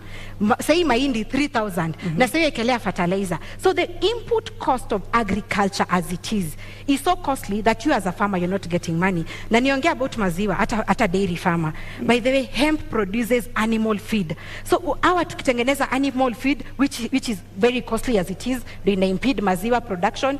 Kutakuwa na so much milk that Roots Party is telling Kenyans, and we are promising Kenyans, kutakuwa na maziwa ya Roots na mayai ya Roots, because animal feed will be affordable. Kenyans can take milk as they wish. So our purpose is to reduce import costs in agriculture, but agriculture has money. No, that's when I quoted you, Justina, and I think the pricing right now of the food products is because of a leadership issue. It's nothing that the Kenyans cannot produce. Tuko na mchanga, tuko na maadili. We only need to give Kenyans ile nafasi waweze kulisha Wakenya wenzao. Just that. Let's stop saying ati mahindi it's in toxins, whereas the strategy is kuleta mahindi binafsi, unaleta hapa kwa nchi, unajitengeneza wewe mwenyewe, lakini unafinya yule mkulima ako pale Murang'a, ako pale Kisumu, hawezi pata return on investment. Kwa hivyo let us try to promote what we have locally, because this is a blessed nation. Justina, in 60 seconds, listening to you, then it sounds like it begins and ends with marijuana farming. That is part of our manifesto, and agriculture is the core principle in our manifesto. Let me say this snake farming. As it is, 3 Kenyans die out of snake bites as it is. And we have a law called Wildlife Conservation Act 2013. And this gives us the option of having this snake farming as an income generating activity. So even if you go to KWS right now, the law is there. Ours was just to amplify that voice and give options. Like I was saying, 3 people are dying every day because of snake bites. And why? The antivenom we import in this country is from South Africa and India mainly. But there are over 3,000 species of snakes in the world. So maybe the snake that will bite you didn't have that antivenom. And if it's antivenom, one vial goes for 13,500. And you need between 5 to 10 vials ndio upone yo kumwa na nyoka. So ideally utakuwa na 135,000 ya kupona yo snake bite. What is our agenda? Our agenda is to look at what we have. We have snakes around. 1, we'll have the venom industry. This is where unasikianga mtu kushagua amesoma biochemistry, but you don't know where they're going to work. We are going to bring them into this pharmaceutical industry where they are getting the antivenom so that you can compete in the international market. Right. And then protect the 3 Kenyan lives who die because of snake bites. Ruth, in 1 minute, story ya nyoka. Story ya nyoka ninasema for our government, Agano party, we cannot deal with snakes surely. Tutafunga kwa compound ama ni kuku tutaweka surely. Ndio tupate mayai. Then again, how much do we have to wait for this venom itoshe ndio Wakenya waweze kupata medication, whereas we are going to start, probably, if at all they get the chance to lead from 10th, tutaanza kurea from 10th, ama tuko na za kutosha Kenya. What business do we have putting in snakes here? We have amplified what is there. There is a law, Wildlife Conservation Act 2013. Today is 2022, so it's been there for a while. And it gives this leeway for wildlife snake farming as an income generating activity. Let me tell you, our idea is making Kenya an export hub, putting money in the pockets of Kenyans. Ndio tunapata ile foreign exchange tulikuwa tunaambiwa tukiwa shule ati Kenya is earning foreign exchange from wherever. So yetu ni ya kwamba let's get other alternatives, income generating activities for Kenyans and to sustain our export manifesto. So how much venom do we need probably? Like I say, do the math. One vial goes for 13,000. You can check, you can Google. One vial goes for 13,500. If we do it locally, we are going to lower the cost. And remember, even your government, if you win, is going to incur the cost of importing antivenom. So why not have our own here so that we can lower the cost and save the lives of Kenyans as we create an industry. An industry for this venom thing. There's someone at home amesoma biochem. Me unaonanga pharmacists, they only sell in chemists. There is no employment. Our target ni employ everyone. Mwenye amesoma asiregret. Mwenye hajasoma kukona hizi zingine economies anaweza invest in. So yetu ni kuweka pesa mkononi. Na Justina, ni baki kwako kabla kurudi kwake, na una muda wa dakika 2 kuweza kujibu hili. Kwa yule mtazamaji au mkulima ambaye anakutazama sasa hivi, imekuwa vigumu kwake kulima mahindi yake au kahawa yake, majani chai na kusafirisha nje. Itakuwa vipi kwake ukianza kumwambia sasa tufuge nyoka tusafirishe sumu? Kama hawezi kusafirisha mahindi, ataweza vipi kuuza soko katika soko la kimataifa sumu ya nyoka, fisi? Haya, niseme hivi. Bangi, nyoka already kuna frameworks na ziliwekwa 2013, tutafuata hizo. But bangi, ile challenge mkulima sasa yako nayo, tukaangalia kama ni farmer, kuna watu wanaitwa KTDA au coffee board au wote. They come here, they take your produce, they go sell it and then come back to pay you. Many times wanakuja wanakuambia you even you owe us. Unaona? And that is why farmers wanakasirika, wanasema hii ni ya nini? Our idea of marijuana, because this is fresh, snakes is in the law. Idea of marijuana is we are going to cut down these brokers, these KTDAs atuataki. Hii tunasema buyer representative anakuja kwa gate yako. If you've sold 50 kgs, we are going to ensure ananunua according to the price, market price. You're given your money cash as opposed to venye KTDA inapatianga farmers annually. This farmer needs to educate their children, anataka kusustain maisha yake. That is why farming is no longer lucrative. So we are going to cut off the brokers au watu wote wako katikati, na buyer representative kama ananunua anakuja kwa farm gate, anachukua produce, anapatia cash, unajipanga na pesa yako. Na hao nyoka wataiko wapi? Ni kwamba mtajenga vibanda. Unajua sasa hivi ukienda kule mashambani, kila mtu ana mahali ambapo anaweka kondoo, ng'ombe. Kwa hivyo sasa utajenga pia panyoka, fisi na vitu vingine. Na hii agenda yetu inaleta msisimuko. But I'm happy because Kenyans are opening up their mindset. Maneno ya nyoka, there is the Wildlife Conservation Act 2013 that stipulates the process and the procedures and the systems. KWS itakuja kwako. You show interest, yeah? Expression of interest. Before they give you a license, wanakuja kwako na wana inspect. So hiyo sitaongelea sana because already the law was passed by parliament. But this is the idea. Unaenda express interest, unaambiwa before upewe license, they have to inspect your premises. Can you afford? So we are going to use KWS, and Kenya is not devoid of experts. Wako watatusaidia on how best we can cash in on this. Na nimesema it is being done because we import venom from South Africa and India. They are doing it. Why not us? Ruth, utafuga nyoka? I think for Agano party, our governance, we leave the snakes to the zoo. Tunakuja kuziona, tunaziangalia, tunasoma. That's good for us. Pesa nayo. Justina, yes. I'm looking at this from a practical point of view. Yes. If you want to introduce, let's say, tea farming or maize farming, you give farmers seeds, fertilizer, and everything else. So what will you give to somebody who wants to engage in snake rearing? What will we give? Yeah. Like I said, Gashori, the law was passed in 2013. KWS, we are not doing it at Justina or Professor Wajakoya. No, there are regulations in place. Au ndo wataenda na KWS will advise them as it is mali watatoa hiyo nyoka, because there's already a research process in place. Wako hapa Ngong Road, ni a government, it's government owned, na support KWS in this process. So what we are saying, hatutapeana nyoka. Justina Wamae or Wajakoya won't go and give snakes. No, we will work with the experts, and Kenya haikosi our experts. We'll work with KWS, but the fact is we have amplified the voice that this is an alternative income generating activity. Una la kuongeza kabla tu? Naona KWS wako na kazi mingi ahead of their government. Ya fisi na ya nyoka. For us, we are safe again. We leave them in the zoo. They were expecting, the law is there, the Wildlife Conservation Act 2013. Those were just my remarks. Yeah. Naam, tuingie katika mada yetu ya mwisho katika mjadala huu wa leo, ambayo inahusu kinyang'anyiro hiki ambapo kipo, namna siasa zinavyoendeshwa. Kwa mtazamo wako Bi Ruth, katika muda wa dakika 2, unapoangalia jinsi kampeni zinavyoendeshwa, jinsi uongozi unavyoendeshwa humo nchini Kenya, kama mgeni katika ulingo wa siasa na katika masuala hayo yote, ni kipi ambacho unaona kinastahili kubadilishwa katika namna tunavyojiendesha?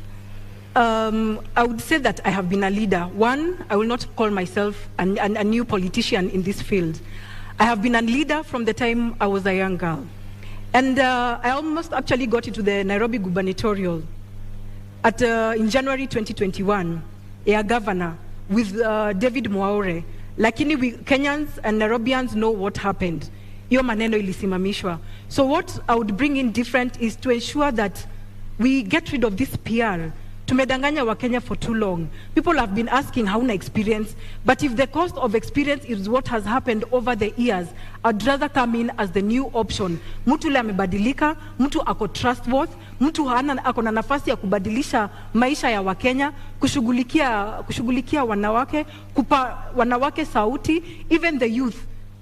Wanarika pale nje wametengeneza jobless corners, but tunasema tunahitaji experience. No, I refuse what the stereotypes are talking about. Ninasema sisi tunakuja kuleta mabadiliko. Amkeni wa Kenya, tunakuja kuleta mabadiliko na uongozi mpya katika hii nchi. Ni baadhi ya mabadiliko kama yapi ambao unapendekeza, Ruth? Kwa sababu unasema kuleta mabadiliko yapi? What should change? Corruption, Francis, corruption is big on us. You know, we cannot be able to change agriculture without curbing corruption. We cannot deal with sports. Look at what happened to Ferdinand. Ni corruption imefanya hii maneno ifanyike. He's a champion. He's going to represent a country. Lakini kuna wale wanatangulia kabla yeye. The person who is supposed to be bringing glory back to us is the person who is last. Is given last priority. Kwa hivyo haya mabadiliko sisi ndiposa tunaegemea upande wa corruption, because it is a cancer in this country, and we need to get rid of it. Let me give you some 60 more seconds. Haya mabadiliko unayozungumza, how will it affect health? How will it affect the young people who have no jobs? How will it affect infrastructure development na mambo kama hayo? Tukipambana na corruption, tutakuwa na operational capital. Remember, we'll be able to create jobs for the youth. Kuna wale wamefanya degree, 2,000 of them probably after every year wana graduate, hawana makazi. Wakienda kutafuta kazi, they're being asked for 3 years experience. It is not bought over a shelf. Tunataka kupatia the graduates nafasi waweze tunapatia graduates nafasi kuweza kuingia kwa makazi with a minimal experience with a minimal experience, which means tunaweka mikakati ya kuweza kuwapatia nafasi kuingia immediately after graduation. There's a graduation program. Na watu kama wa informal sector tunamsha the industries that have been dead. During COVID, we got to learn that we can make masks we can make locally masks. Kwa nini bado basi tunazileta? To employ wanarika walipo hapa ndani waweze kutengeneza mask. You can imagine we are even importing toothpicks. Situpatie wanarika in the informal sector nafasi waweze kujijenga pia. Justina, what should change about our way and mode of doing politics? Let me say this about health. Ukiangalia as it is, if you have for example, you're told to come for an MRI, to get an MRI scan or dialysis, ukiwa Turukana, you have to come to Nairobi for NHIF to give you authorization for that. Assuming you're very, very sick, so you have to come with someone. You travel from Turkana to Nairobi. Up until 2018, it was working. I don't know why it stopped. You come here to Nairobi, maybe upate watu ni wengi kwa NHIF office, so uende bado ulale, there's cost of even spend in Nairobi, and then you go back. What I'm thinking, the change we need in Roots Party, what we are pushing as Roots Party. Number one, NHIF zote in all localities and branches, can they authorize this thing? So that kama ni dialysis, kama ni MRI, we were told that machines were bought. Why should they come to Nairobi all the way from Turkana or Mandera for authorization in Nairobi? So that is the change we want. Number two, doctors are professionals. They should also have their own health service commission. They have been fighting for this. So as Roots Party, we are going to push for that. Wacha wajipange kama Judicial Service Commission, because health is very, very paramount in this country. Another thing which borders on devolution. Our idea as Roots Party is that we've seen that 15% is not possible because national government is not able to give county governments, and county governments are crying. When we say we are going to suspend the constitution, that comes into chapter 11 of devolution. What we want is for the counties, they are already organized in caucuses. Wajipange, they get their own revenue, wagawane according to their regions. They are only going to give national government ya roots 10%. Iyo, a doctor wa county atalipwa, suppliers who've been auctioned because they have not been paid watalipwa. Unaona, and service delivery ya county will be manageable. So that is the change we are pushing as Roots Party. Na Bi Ruth, katika kauli yako ya kumaliza una muda wa dakika 2, ni kipi ambacho mtakifanya tofauti na utawala ambao upo sasa katika kauli yako ya kufunga? Wakenya tunaleta transparency. Wakenya tunaleta uongozi mpya. Tunakuwa, we are the new broom. We are the people who are coming to clean up the corruption. We are people who are coming to stabilize the economy. We are concerned about our youth. We are concerned about the women plight, just as like the disabled, the people with disability. So give us the chance to take care of you. You are our bosses. It's paramount to know that you are our bosses. You are not the subject. So give us the vote and we shall bring in the change that we have been talking about. Kauli yako ya kufunga, Bi Justina. And I called for mindset change when tulikuwa tunaanza hii debate. Kenyans, let us respect the media owners. They have organized this debate. And the purpose of this debate is to give you an opportunity to ask your leaders questions. And here we are. So don't see it like it's something that you're time wasting, ama mulisha amua. No. If you need a different Kenya, a transformed Kenya, this is the opportunity. Let me say this as Roots Party. We might come off as jokers, as not serious people, but one thing we are doing is to push your mind and to ask yourself, by the way, my tribe doesn't help me, but the challenges I'm facing as an individual is what I want my government to help me with. So we are coming in with fresh ideas. We are coming in with the idea that Kenya can do better. Kenya is beautiful. We have athletes who we are always trending that they are doing well. We have musicians who are doing well. But when it comes to leadership, why do we have low self-esteem? Why do we choose people? Why are we scared to go a different direction? So my call to Kenyans is that Roots is different. We are giving you a solution. We are explaining to you where we are going to get the money to run government projects. And we are ready to serve you. So be different. Don't feel like anyone owns you. Don't feel like you're doing someone a favor. And for the 44 million undecided, I hope I've convinced you. And the ones who are decided, I hope I've converted you to vote for Roots Party, because this is the government and the party for the future. Thank you very much. Asanteni sana. Mnaweza kupokezana mkono. Thank you. Na wanaposema wahenga, kilicho na mwanzo lazima kiwe na mwisho. Hii sasa ndiyo tamati ya mjadala wetu kati ya wagombea wenza wa kiti cha urais. Indeed, our appreciation to candidates Justina, Wamae and Ruth Musheru, and to you, the audience here and out there watching on television here in Kenya and around the world. Thank you all. I'm Francis Gashuri of Citizen TV and Inoro TV. Nami naitwa Zubeida Kananu Kome kutoka KTN News. Usiku mwema.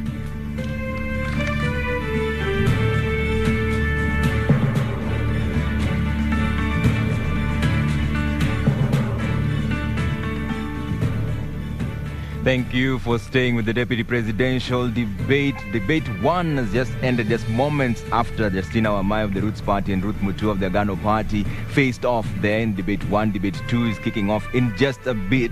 But my panelists are still here with me. In fact,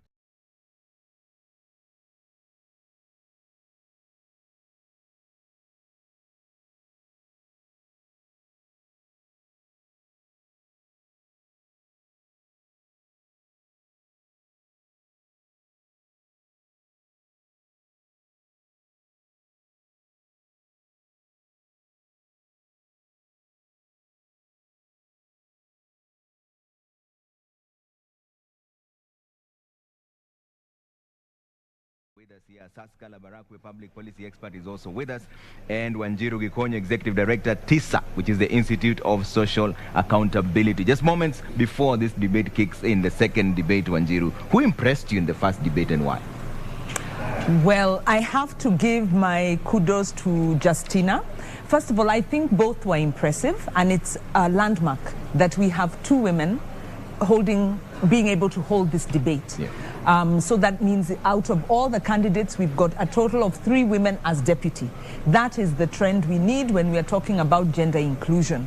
In terms of the debate, I'd have to give it to Justina. Yeah. I felt she argued her points very convincingly. I think she gave a lot of good background information. I've learned a lot. Yeah.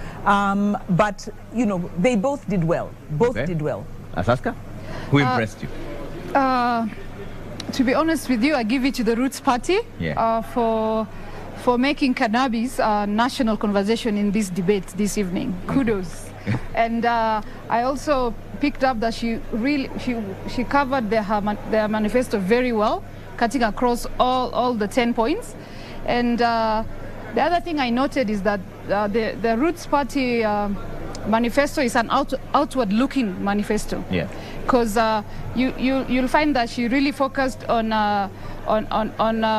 exporting hyena parts and dog and snake meat and anti-venom and all this.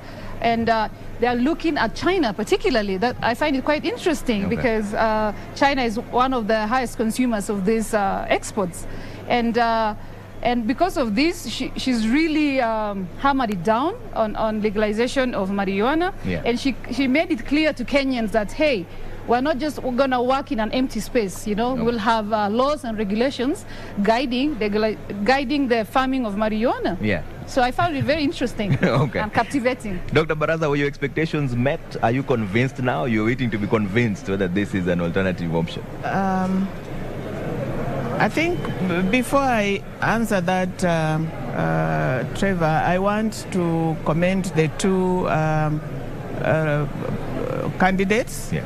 I think, as Wanjiru has said, I think our democracy has grown. It's growing, that we are having women stand before us and debate and offer themselves. I think our democracy is a demonstration that our democracy is maturing. Yeah. But to come to the issues, I think Justina did very well. She was on top of her manifesto. They are thinking outside the box. She gave us what is it? The issues around their manifestos and why it is important. The issues and how they intend to realize those issues, the law, the regulations. I think she did very well. Yeah. Except we got focused too much on marijuana. Yeah. Probably other issues were not as well articulated. As for Agano, Ruth performed well too, but she ended up reacting to Justina and forgot that they have their own manifesto. She didn't articulate their own manifesto very well. All right. Otherwise, I think it's a clap for our democracy. All right, Dr. Baraza. And you can see right now this debate 2 is just about to kick off. It's starting off in the next 45 minutes or so. And one of the candidates there, Honorable Rigathi Gachagua from the Kenya Kwanza and UDA Brigade, is already here, ready to face off with Honorable Karua. He's just come in first, and of course they're going to hold him for a bit for the second part of that debate, which is kicking off at exactly 8 p.m. all the way to 9:30. That will be moderated by James Smart and Sophia Wanuna. James Smart, who has been told there's no such thing as beard gang. Ni pesa hakuna. We'll cross over to James Smart and find out what's really going on. But right now, one of the candidates who's arriving for the second debate, that is Honorable Rigathi Gachagua, is heading to speak to Ken Mijungu and Michelle Ngele to find out how he's feeling this evening. Trevor, thank you so much. And of course, the Kenya Kwanza Alliance candidate, running mate Rigathi Gachagua, is here, all decked up, looking really nice. Thank you so much for you quite early. You keep time. It's about 5 minutes past 7. How have you prepared for this debate? Well, to start with, I'm a guy who keeps time. I was a guy in uniform. I believe in military precision. You told me here to be 7, here at 7, I'm here at 7. Okay. I'm ready for the debate. I'm looking forward. I hope this debate is about the people of Kenya. I hope we are not degenerate into triviality and innuendos and rumors and unnecessary issues.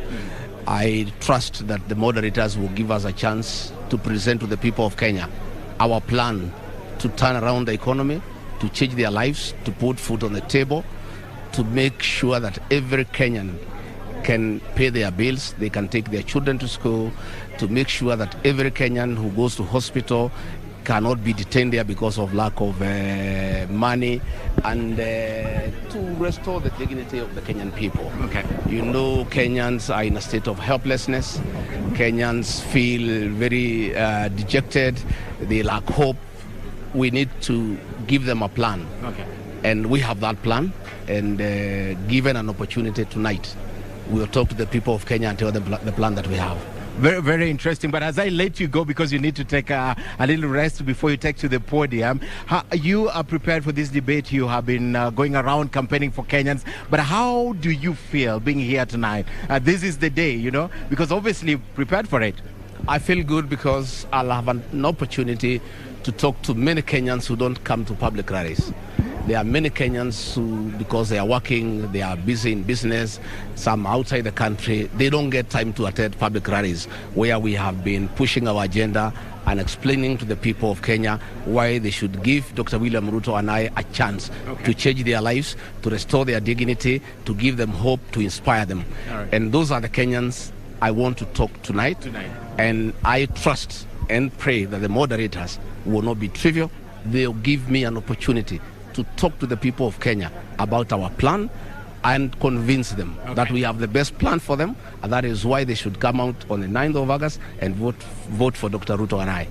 All right, Rigathi Gachagua, running mate for the Kenya Kwanza, all the best as he walks in to now take his position. And Trevor, very interesting, he's a man who keeps time, and he says he's ready for the debate, and I know we are also ready. Over to you, Trevor. Thanks, Ken. We're absolutely ready for debate 2. This is just moments after debate 1 has just finished. Justina Wamae of the Roots Party and Ruth Mutua were facing off. Now debate 2 is kicking off in the next 45 minutes or so. That's at 8 p.m. They're going all the way to 9:30, and the first candidate has already arrived. That's Honorable Rigathi Gachagua. Nerima, coming to you now, just post the first debate. Who impressed you and why? Well, I would have to say that as well. I agree. I believe it was Justina Wamae. You could clearly see in the way she articulated herself that politics is something that she is well versed and used to. She was able to use very personal stories. She identified with the people, the audience. A lot of times with her responses, you could hear the audience chiming in and laughing. But also the fact that she had tried to stand in Mavoko and also applied for a permanent secretary position. It shows you that even in her articulation of responses, she could see how things work within the counties. Okay. And Nerima, I'm going to ask you to hold that thought. Now the interruption comes to you for the first time. At least that's one vote on your side. Let's go over to Busara Naman, who's standing by with Justina Wamae of the Roots Party. Post the first debate and let's find out how she's feeling. Busara? Naam, mtazamaji, bila shaka duru ya kwanza ama awamu ya kwanza mdahalo imetamatika na tayari tunajitayarisha kwa awamu ya pili. Lakini kabla tujajitosa katika awamu ya pili, ni lazima tuweze kujua jinsi mambo yalivyokwenda katika awamu ya kwanza. Na hapa nipo na mgombea mwenza ambaye ni Justina Wamae, na pengine tu ningependa utueleze, je, unahisi vipi baada huo mdahalo? Na je, unahisi kwamba umeweza kuwashawishi wa Kenya? Asante sana Busara kwa hilo swali. Nikiingia hapa nilisema kazi yangu itakuwa ku destigmatize Roots Party manifesto na believe nimefanya hivyo. But wacha niseme hivi, Kenya imebadilika, wa Kenya wanataka leaders who understand them. Na ndio maana ilibidi nifanye a lot of research na ni present well ndio wa Kenya watuelewe. Another thing, Mkenya wa leo si ule wa kitambo. Nilipokuwa mdogo nilikuwa naona wanasema women in politics are not married. So the men in this country wako progressive, wata support ideas, hata women empowerment ideas, and I need to thank personally my husband, my spouse, Bwana Alex, tuko naye huku kwa kunipatia hii opportunity ya ku choose and do what I love, which is public service and leadership. Nimefurahi sana. Naam, asante sana kwa kuja, asante kwa kuitikia mwito. Na mtazamaji, kufikia hapo na ningependa kumpisha mwenzangu Nimrod Tabu naye atueleze upande wake kuko vipi. Karibia kaka. Naam, asante sana Busara. Bila shaka nafikiri mgombea mwenza ameeleza vizuri. Ninaye mgombea mwenza pia mwingine alikuwa hapo katika jukwaa, Bi Ruth Mutua. Nafikiri pengine hisia za kwanza tu ulipowasili na mpaka sasa. Je, unasikia fursa hii umeitumia vizuri kuzungumza na wananchi, manake kuna wengine ambao pengine walikuwa hawaja kuona kwa muda mrefu, kuchukua majukwaa kama haya na kuzungumzia manifesto?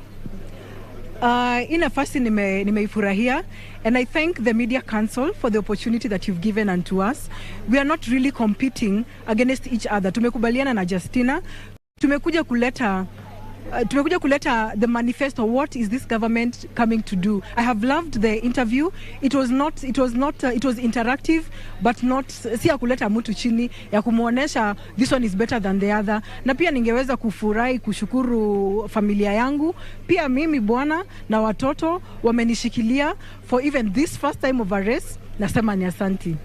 Bila shaka tunatumai kwamba umeweka msingi wa yale ambao mnataka kufanya hata siku za usoni, lakini asante sana kwa muda wako. Bila shaka tukiwa na migaragazano kama hii tutakuwa tunatafutana na nyinyi. Haya basi, ndio kama ulivyosikia mtazamaji, wagombea wenza wote wakifurahia fursa hii kuweza kuzungumza na wananchi na kuuza sera zao kwa wale ambao walikuwa bado hawaja kuweza kuwafahamu ama kuwaelewa zaidi. Lakini kwa sasa hivi tunakwenda kwake Trevor Ombija, bado wakili na wachanganuzi, kuzungumzia tu awamu ya kwanza na pia matamanio na yale yanayotarajiwa katika mdahalo wa pili. Asante sana Nimrod na Busara there, but we come back to you. You're finishing your thoughts on why Justina is the one who impressed you. Yes. So basically she said it herself just now, where she said she's passionate about public service. We saw that. She was able to bring it out. But also her opening statement, where she talked about, Kenyans, open your mind. So Ruth's party is definitely different. We saw the difference. And she also closed it with Kenyans, open your mind. And I think that she has managed to do what she came to do. People are asking questions on, can industrial hemp make a difference to our economy? She has left Kenyans actually thinking about it rather than completely negating it. And so I think she has won this debate today. All right. Prof, were your expectations met, and who impressed you this evening? Thank you. Thank you, Trevor. I think my expectations have learned to make them very, very low, so they were met. There's no doubt about that. I think I really liked Justina and Ruth's party.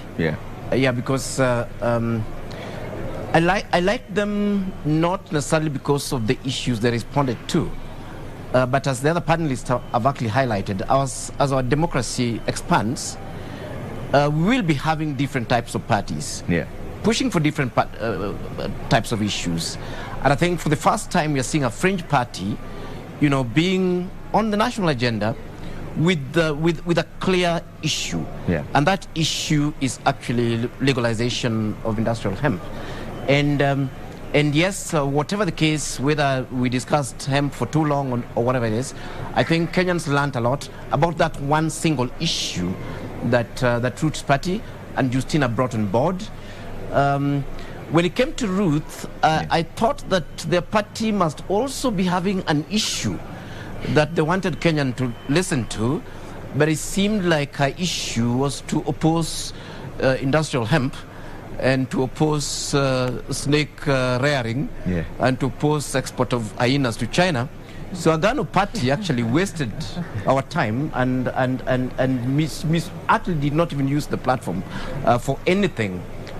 Yes, but of course, I mean, what I'd hoped to hear really was whether there was anything beyond what we're hearing, the hemp and stuff like that. And I think Justina either tactically or otherwise chose not to discuss any of those things. Whether it's devolution, whether it's other issues around agriculture, whether it is youth employment, and all that. But on their single agenda of hemp, it was clearly put on the table. And my own suggestion to them is that they should not really campaign about anything else. The other things they can leave for Azimio and Kenya Kwanza. Let them focus on hemp and educate us accordingly. Okay. Dr. Baraza, on the issue of the rule of law, Justina says judiciary is the one that is to blame.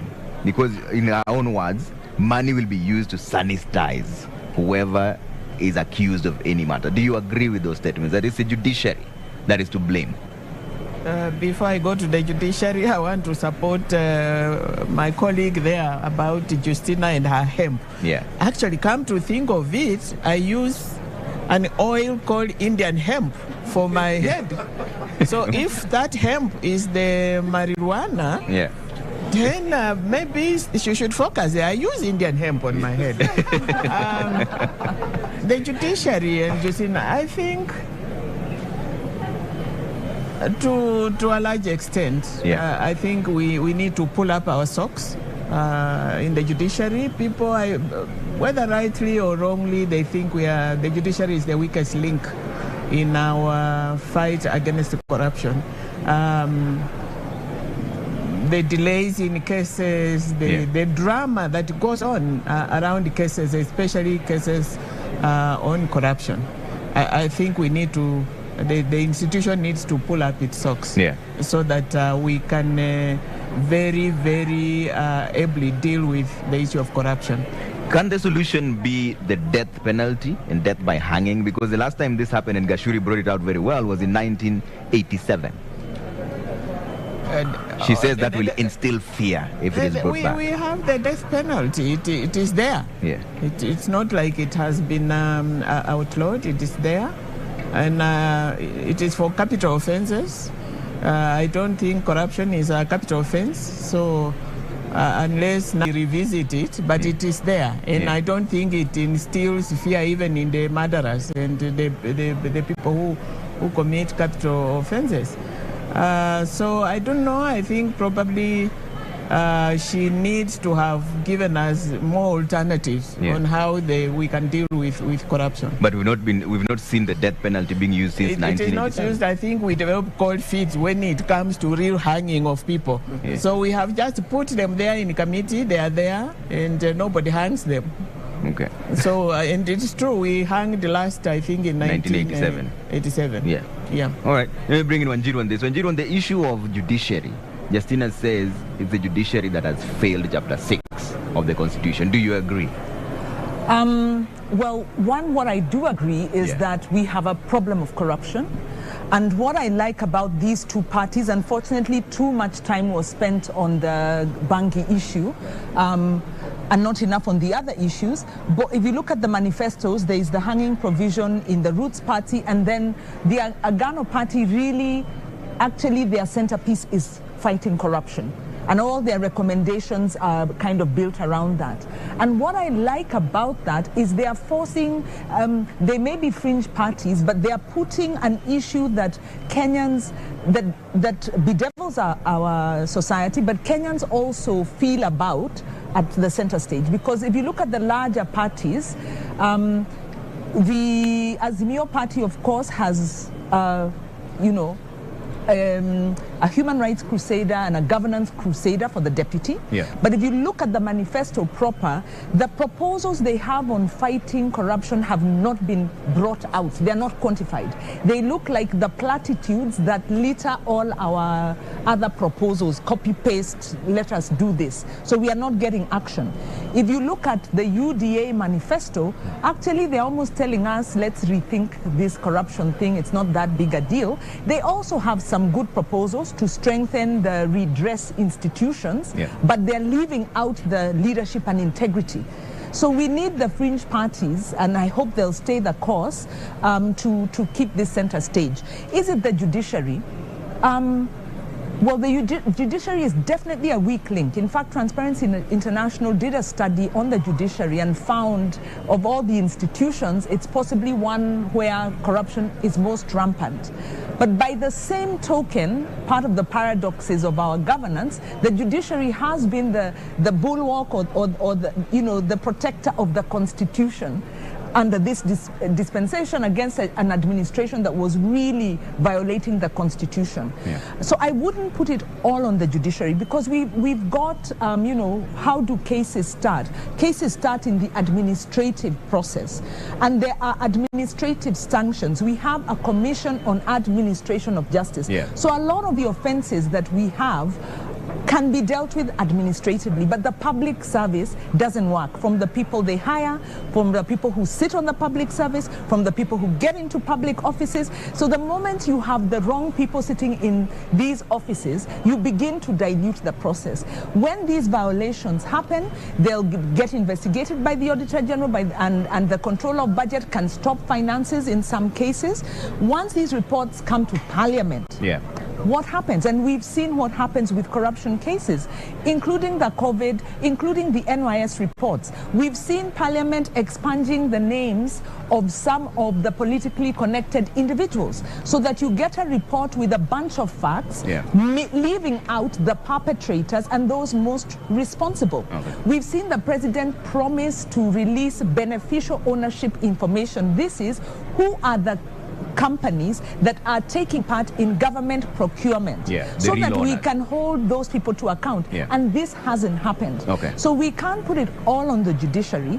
We have a very robust legal and administrative institutional framework, but the culture, what we want to hear is what's the culture that we, how do we change the culture? How do we enforce the laws that are there? And Asaska, what are your thoughts on this when the candidate is blaming the judiciary and saying that the death penalty will instill some sort of fear? I'll agree with what Daktari and Wanjiru has mentioned, but I also don't want to 100% blame the judiciary, because our constitution is progressive and the judicial systems are quite independent.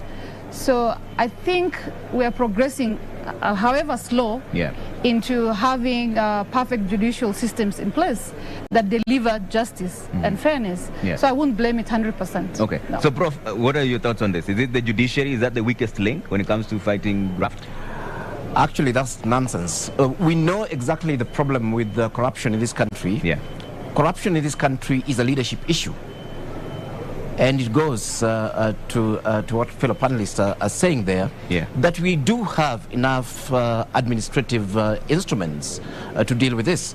If a president of the country is telling us that people are stealing in his government, whose responsibility is it to stop those people from stealing?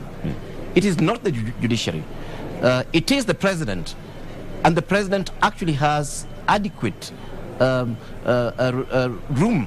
in law to be able to replace people who are thieves and even who've been suspected of theft. I think if you look at the judiciary, if you look at Article 6 of the Constitution, I think that it sets a leadership standard. It sets a standard for public leaders.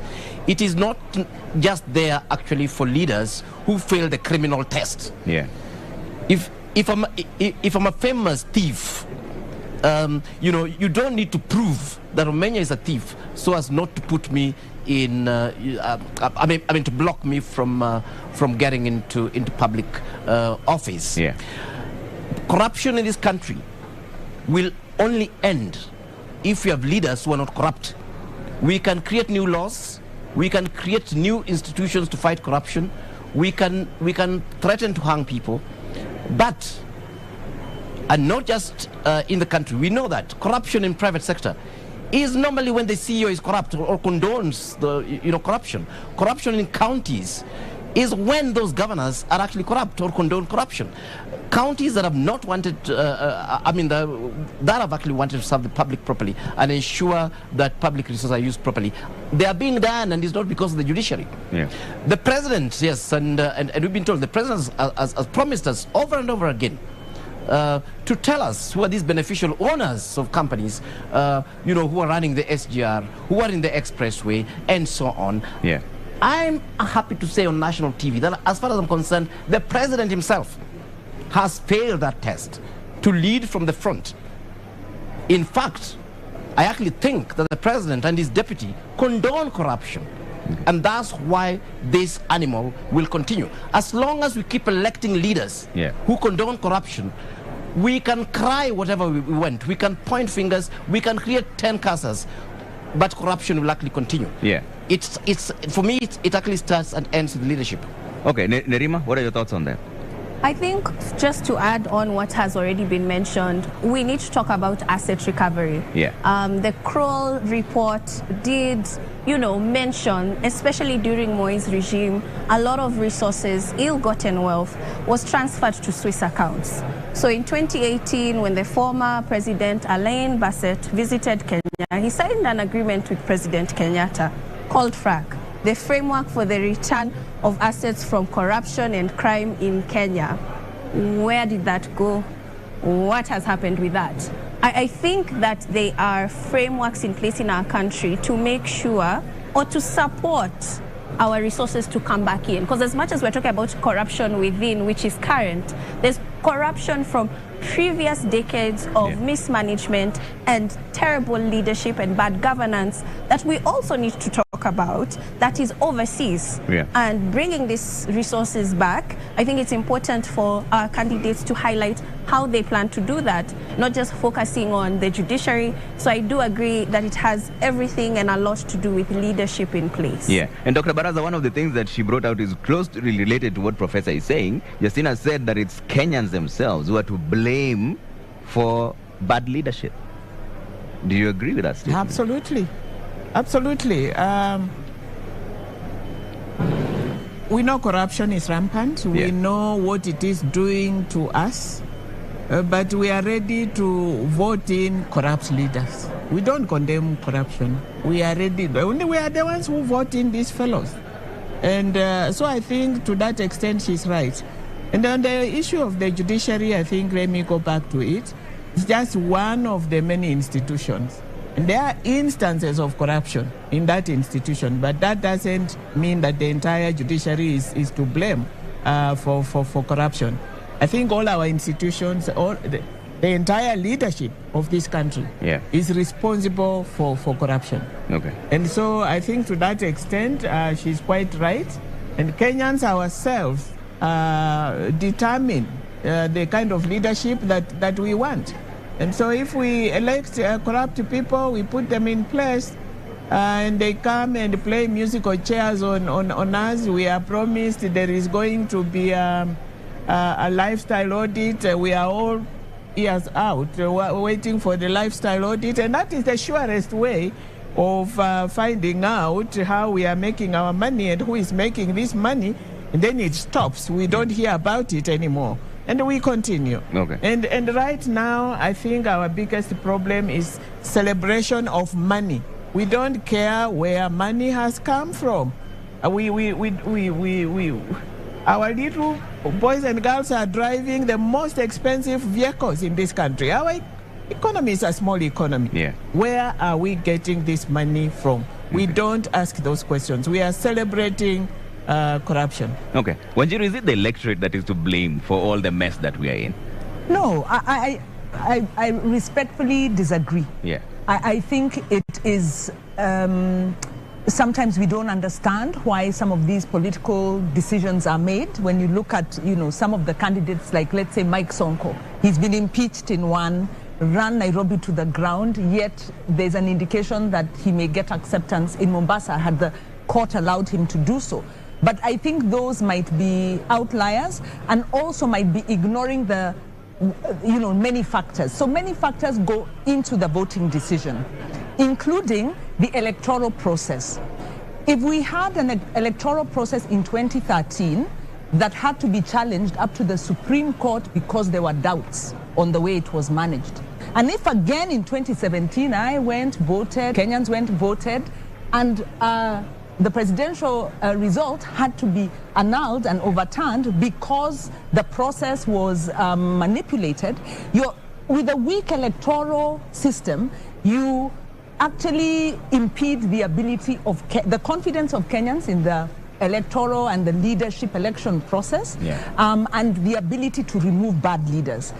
Linked to the electoral process is the party nomination process, where you have maybe two bad candidates or two candidates implicated of corruption. They may be good in other ways, maybe then Kenyans don't really have a choice. The other thing is, like I said earlier, our civic education is actually a duty of government if you look at the law, but it hasn't been taking place. And you have to ask yourself, why did the Jubilee administration frustrate the civic education and civil engagement pillar of engagement? Because they did. They were deregistering institutions. They were refusing to allow development funders to fund civic education and voter education. So if you do not build up a critical consciousness among the citizens, what do you expect? They are going to fall privy to the lies and propaganda that the politicians peddle out.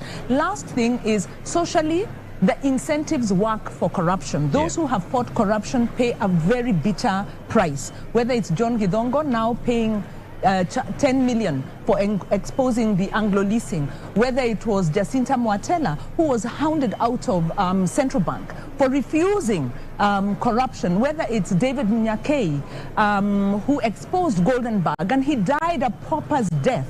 So the social incentives favor corruption because the political elite are benefiting. So blaming the citizen is victim blaming. Maybe last I can say is professionals. Look at what happened in Kenyatta University when a professional stood up and said no. So we also need professionals of courage and integrity to stop being bullied when they're given the wrong instructions. Asaska, is it the people who are to blame for this? Trevor, first of all, before I answer your question, I think we would like to appreciate the fact that Kenya's democratic space has really grown over time. And one, it's because look at the fringe parties, the Roots Party and the Agano Party. They have a huge space right now to explain to Kenyans what they really stand for and what they will bring to the table for Kenyans. And yes, you're asking me, is the corruption, are we to blame the electorate? Asaska, now I think you get one interruption also. It's fair play for everyone. We're going to ensure everybody's interrupted at least once. You can see now on your screens that the Azimio la Umoja One Kenya Alliance deputy presidential candidate, Honorable Karua, is now here, ready for the debate, which is starting in the next 30 minutes from now. It's going to take 1.5 hours, where they're going to outline the reasons why they're running for office and why they should be elected. Right after that, what is going to happen is they're going to take a ballot session. In that ballot session, whoever picks the first number is the one who will make the opening remarks first. I think she's accompanied by her family there. So once that happens, the second person is the one who will also make the closing remark second. That's Honorable Martha Karua coming in for the debate that's going to take place in just a short while there, but 1.5 hours of it, where Kenyans, you can send in your questions as well on 22843, and we'll cross over to them and find out whether she's ready for the debate that is about to kick off in the next half an hour. And Ken Mijungu is now standing right there with Michelle Ngele. Ken? Deputy presidential running mate under the Azimio One Kenya coalition just arrived 25 minutes to the debate. How are you feeling? I'm feeling good, and you can see I'm surrounded by my grandchildren. Yes. Do you want to say something? You want to say something? Hi, people. Are you ready for this debate? Very. Yes. All right. Say something. Hi. Do you wish her well? Okay. Yes. No, all right. Please vote for Azimio. All right, that is Martha Karua. She is the second candidate to arrive for this debate, setting the stage for the debate. Among many others, Kenyans expecting a heated debate, where amongst center stage will be how these candidates will implement their manifestos. Trevor. Thank you, Michelle and Ken Mijungu there, speaking to the deputy presidential candidate for the Azimio la Umoja One Kenya Alliance. Honorable Martha Karua has just walked into the podium. The debate kicks off in the next half an hour from now. They'll first go into the balloting session, where they pick their numbers. That will determine who will make the opening remarks and who will be the first one to make closing remarks as well. But as Aska, we are talking about now, we have to switch gears. As you finish your talks on that, let's now talk about the one that's coming, the debate that's coming. What are your expectations for this particular debate between Honorable Rigathi Gachagua and Honorable Martha Karua? Yeah. First, before we jump into that, can I finish on the corruption? Yes. Thank you, Trevor. So in regards to corruption, I think one thing that I want to bring it out is an overall lack of commitment to fight corruption. And it begins from our household level all the way to the top leadership. I think it's time for us to be serious about corruption, for us to face corruption head on, because I think we're losing a lot of money to corruption and it needs to go to better use. Okay. And the other issue is, are we blaming the 22 million voters? No. Yes. In one way, yes. We vote to people we know, most likely experienced politicians.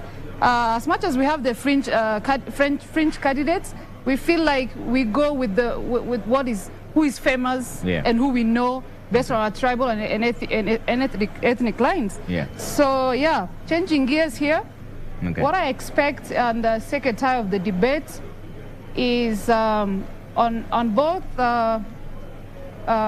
Kenya Kwanza manifesto and the Azimio manifesto, they really have some impressive commitments. and one of it is enhancing devolution. Yeah.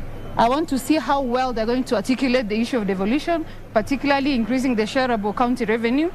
And the other thing is both parties are huge on social protection as a development policy. And one good example is the 600 Kenya shillings cash transfers to the most vulnerable community members. 6,000. 6,000, yeah. And my question is, as much as this makes an economic sense, Yeah. is it affordable? Yeah. Where is the physical sustainability of this initiative? We all know that social protection plays a big role, and it will definitely bring about equity and inclusive economic value to the beneficiaries. Yeah. But as much as there's no clear cut on the criteria and how many people. I know we have roadside declarations, there's about 2 million people, but I'd like to hear from Ms. Karua on how well they're going to execute this. Okay. Professor Menya, what clarifications are you seeking from debate 2, which is about to begin between Rigathi Gachagua and Honorable Martha Karua? Yeah, thank you. I think we are really looking forward to this debate, and one of the major issues we have looked at the manifestos of the two parties. One is called a plan, the other one is called a manifesto for Azimio and for Kenya Kwanza. And the question really that I'll be interested in those candidates are answering is, what problem are they trying to solve? Yeah. What is ailing Kenya? I think both of those parties have totally ignored what is ailing Kenya, and they're not talking about it. Of course, yes, we're talking corruption. That is costing the country almost 700 billion. That is more than 1.5 times what we send to the counties. We are talking about a country on the verge of bankruptcy, paying 70% of our GDP, 1.3 trillion in debt. Is that debt sustainable? And are they giving us specifics? We are talking about a country where the price of unga fortunately was reduced, but of course, unfortunately, nobody can access it yet. And what Kenyans may not understand is that nearly half the country, 20 million people, are within that poverty bracket. People earning 200 shillings a day. That's the price of unga. There are 20 million Kenyans who cannot put food on the table.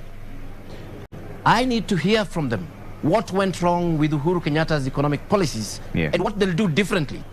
Of course, Wajakoya has told us they'll rear snakes. We need to hear from Azimio and Kenya Kwanza what they will actually do differently. Okay. I need specifics. I need people who will be talking about Kenyans. Who are these Kenyans? Where are they? How many are they? If you're going to create jobs, where?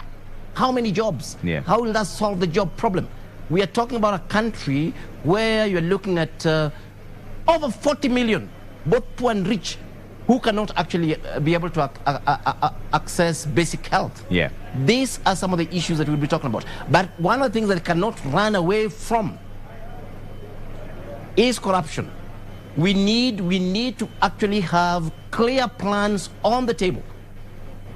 Because honestly, corruption, in fact, if you're looking at our expenditure currently as a country, the biggest expenditure is debt. That's at 70%, 1.3 trillion. The second one is civil servants pay at around 800, 900 billion. The third one is corruption at between 600 to 700 billion. The money we are giving the counties actually comes a distant fourth or fifth. So basically what we are saying is that, look here, as long as we'll continue being corrupt, as long as government has no clear, these future governments have no clear plan to nib corruption at the bud, then these guys should just pack and go home.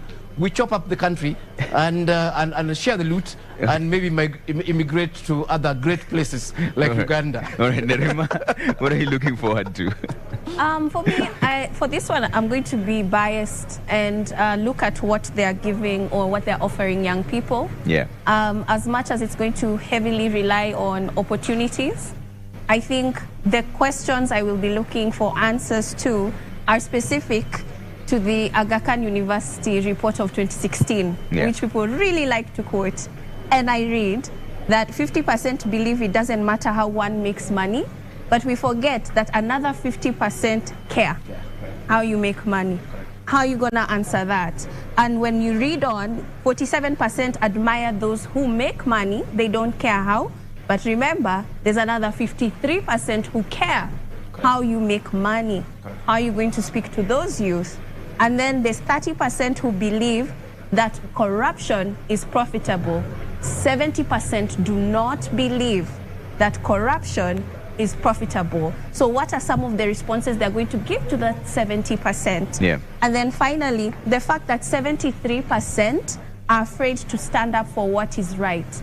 Why is that number so high? It shouldn't be that high. That means only 27% of young people in this country believe in standing up for what is right. Yeah. How are they going to make the environment conducive for young people to support the fight against corruption? But I think as well, another thing that concerns me is not even just how we're going to have the resources or things like that. It's the participation of young people. Yeah. Because in 2016, that same report said that 90% of young people are interested in engaging in politics. Yeah. The data from IEBC clearly shows us that only 39% are interested in participating in this election. So whoever wins in this election has to deal with a population of young people that have decided to clock out. Yeah. They don't believe in your leadership already, and they chose not to participate by even registering. How are you going to manage that population? And how are you going to offer solutions to a population that didn't even believe in lining up to vote for you? Yeah. And how are you going to do it in a very difficult economy? And so integrity will be key, because we'll have to manage the amount of resources that we have. Yeah. And youth will have to see where their taxes are going. Taxes are high. We are all paying them indirectly. And a number of youth in that 2016 report do not believe in paying their taxes. Guess what? That number has increased as well. So how would you convince the youth that their taxes is being used for the betterment of this country, and they're able to see the results of them paying those high taxes? Okay. Dr. Baraza, are you expecting anything different before I come to you, Asaska? Are you expecting anything different for debate 2, which is about to kick off? Yes, of course. Yeah. Very, very concrete strategies on how they are going to deal with these issues that touch very directly on Kenyans. They are talking about socio-economic programs to alleviate the immediate problems of the majority of Kenyans. Yeah. The women, they are, I think Azimio Moja is talking about women and children, the vulnerable ones. Yeah. And I think I agree with Wanjiru.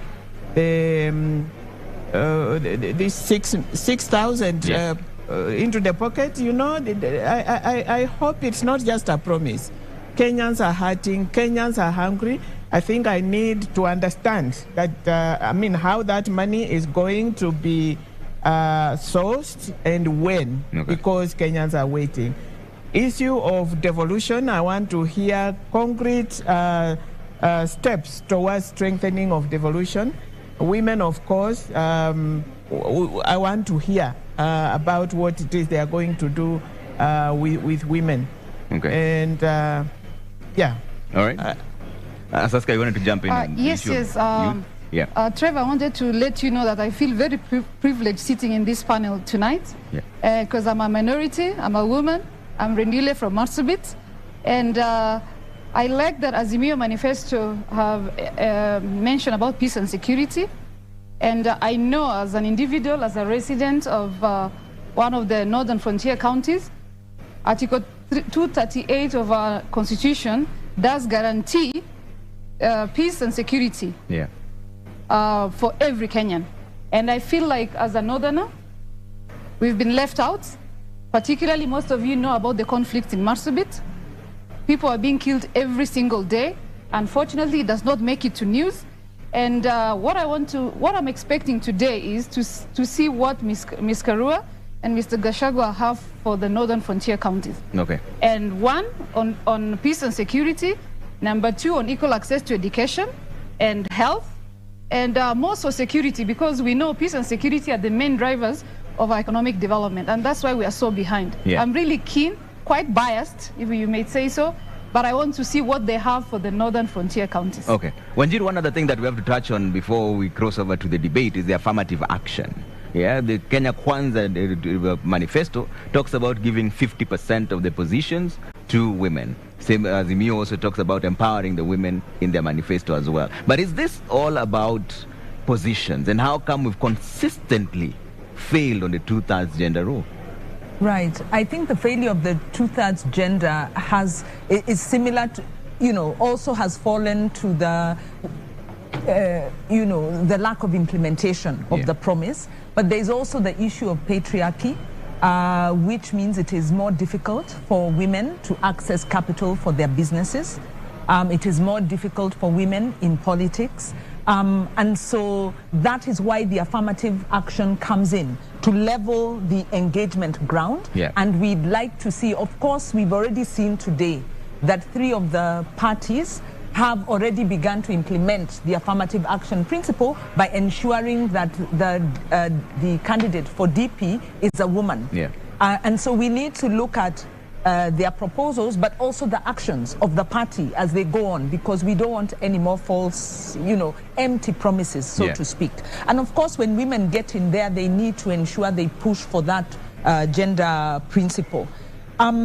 And then on the issue, the expectations, really building upon what the panelists have said, at the minimum, we are part of the Okoa Uchumi campaign, which has been looking at the issue of public debt that has been driven by budgeted corruption. So at the minimum, we are looking at what are the concrete strategies for economic recovery, what are the concrete strategies for economic transformation, so that we can create jobs and so that we can have a balanced budget and we can generate enough money to implement the projects that we need and a good life for all Kenyans. Yeah. That's the minimum. And I believe that the parties have crafted their proposals, so we'll be hearing that. I think the other thing that is maybe the game changer, as far as I'm concerned, as the Institute for Social Accountability, we've been investigating this issue of the culture. What has happened to our social accountability culture? Yeah. And it, at the center of this is we need to be very intentional about changing the way citizens engage with their public leaders, to move away from the dependency approach, to move away from the patrimonial approach to one of empowered citizens exercising their agency, being patriotic, responsible citizens, but having voice and having the space to engage. So I'm very keen to hear what's the role of the citizens? What's the empowering role of the citizens? Linked to that, what are the strategies to transform the public sector? Because corruption doesn't just happen, outside of a framework. There are public servants who are recruited who approve these schemes across the way. Like I said, we've seen an amazing example just this last week when the dean of Kenyatta University refused to hand over land to the cabinet president. Because it was unprocedural. And, that shows a lot of courage. So and then also maybe borrowing from Nerima, who gave us, who looked at the study from a positive point of view. When we go back to the Kibaki regime, much as the Kibaki regime didn't do well in fighting corruption, they did have the prime minister's, under the prime minister's office, the public sector transformation unit. And that unit is the one that transformed the way we get our IDs issued, our passports renewed. And in a space of just 3 months, we went from queuing and, people having to bribe to being able to walk in and just get things done for you. That was done by Kenyans in real time. So the public sector can be reformed, and we want to hear more of those. Then lastly, historical issues. There are land issues that are still pressing. There's a Truth and Justice Reconciliation report. Those issues are still pending, and I believe a lot of the problems we have at present is the failure to address those issues. All right, a lot to be packed within 1.5 hours. But Dr. Baraza, you brought up the issue of women and the role they play. How come we've consistently not been able to implement the 2/3 gender rule? Patriarchy. I think she has nailed it. Patriarchy. Parliament has on several occasions failed to pass the bill on the legislative framework for realization of the not more than 2/3 gender rule. So there has been a lack of political will to push that agenda. But basically, it's patriarchy. Does the solution lie in appointments? Because the Kenya Kwanza manifesto says they'll give 50% of all appointive positions to women. Is that a solution? I think it would be, but it would be better if it is within a framework. Yeah. Because it can be done today and the following time it is not there. That's why we need a legislative framework for it. Okay. But that would be a good beginning if they give women those numbers. Yeah. But still, we'll need the legal framework to sustain it. Okay. Professor Menya, what are your thoughts? Is it just patriarchy? Is that where the problem lies? Is that why we've been unable to get to the 2/3 gender rule? I think again it's a leadership issue still. Yes. And I agree 100% with Dr. Baraz on this one, that the leadership that we have been given, looking at this thing as tokenism. Yeah. I think it is quite possible to implement this within the existing frameworks we have if parties actually put mechanisms within the party themselves. I mean, one obvious example would be to use party lists. And within the party list, you ensure that, the different genders are represented accordingly, so that if a particular gender quota is down, then of course you go for the other gender. Yes, but of course we know that they're not interested in doing this. The day they would be, it would actually reflect, is very, very easy to do. We have very many competent Kenyan women. And let me say on air, without any fear of contradiction, that in the architecture department at University of Nairobi, where I was, we are almost reaching gender parity. Yeah. 50-50 on the students. But it's because we believed there was nothing wrong with a Kenyan girl in terms of studying architecture, and we went out to schools and talked to them, and they came not on affirmative action. Yeah. They came on competence. We have enough competent Kenyan women. In fact, I think the problem is the other way around, that we have so many incompetent men occupying positions, and you can't figure out why. Yes, so I think it is political will, and on this one, I believe that, in fact, the political parties and government must be forced, using legal frameworks, to actually realize gender parity, as was envisaged in the Constitution. Yeah, but Nerima, what are your thoughts on this? Because there's someone who complains and says that the critics say that even those same appointments that we're talking about tend to be very skewed, and it's more about a political reward for political loyalists rather than the people who are competent. There's a sense of that, but also this time it's a little bit different because party lists have been rejected. The parties had tried to put in individuals as favors, people who had stood for elective seats and lost them in the primaries, for instance. And, IBC was very, very clear in ORPP. And so when they submitted them, they were rejected, and they've been given a timeline within a week, which is ending this week, to submit a new list. So we have seen the challenges in the space, and the right institutions are working toward fixing those challenges. But I also feel that the public doesn't quite understand the role of women representatives. Nerima, I have to interrupt you one more time because we're crossing over to the balloting session now. This is an important session. Let's see what's going on there with Nimrod Tabu and who was taking us through that. Hi, basi. Naam, asante sana Trevor. Bila shaka kama tulivyofahamu katika awamu ya kwanza, Mheshimiwa Rigathi Gachagua yuko hapa, Mheshimiwa Bi Martha Karua vile vile, wote wamefika hapa, ugombea mwenza kutoka Kenya Kwanza na vile vile Azimio. Tutafanya kama tulivyofanya desturi ya kwanza, nitawaruhusu mmoja achukue kijikaratasi na mwingine. Asante sana. Halafu tuwaonyeshe watazamaji, yule atakayekuwa kwanza basi atakuwa ni wa kwanza kuingia katika jukwaa na kuweza kujitambulisha na kupata fursa ya kujibu swali la kwanza. Asanteni sana na natakia kila laheri katika mdahalo wa leo. Asante mtazamaji na kurudisha kwake Trevor. Thank you so much. Point, because the balloting then means whoever picked the first number is the one who will make first opening remarks and will be the first to make closing remarks as well. So that will be Honorable Rigathi Gachagua of the Kenya Kwanza team, who will make the first opening remarks and also the closing remarks. Yes, Nerima, we're coming to you before we cross over to the debate, which is about to begin in the next 3 minutes. Yes, I think that one way to debunk a lot of these positions is understanding the roles of them. And for women representative, I feel a lot of people complain about that position because they don't necessarily understand the role of women representative.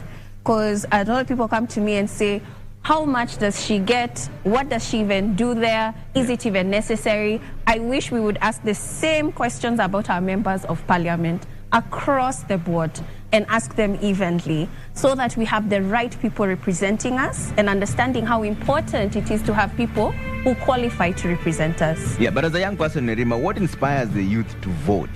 Because there are those who claim now, just like Justina just said, that it's the people who are electing the wrong leaders. What inspires them to vote? They have to be able to recognize an individual who identifies with them and their issues. I see a lot of youth who follow people that they feel are speaking sense to them. All right. I'll take a quick break now. When we come back, it's time for debate number 2 between Honorable Rigathi Gachagua and Honorable Martha Karua. That will be moderated by Sophia Wanuna and James Smart. Stay with Deputy Presidential Debates.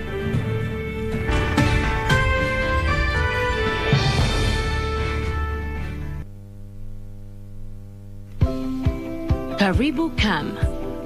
By offering market linkages, networking opportunities, and technical assistance, Kenya Association of Manufacturers assists its members to grow and scale up their businesses.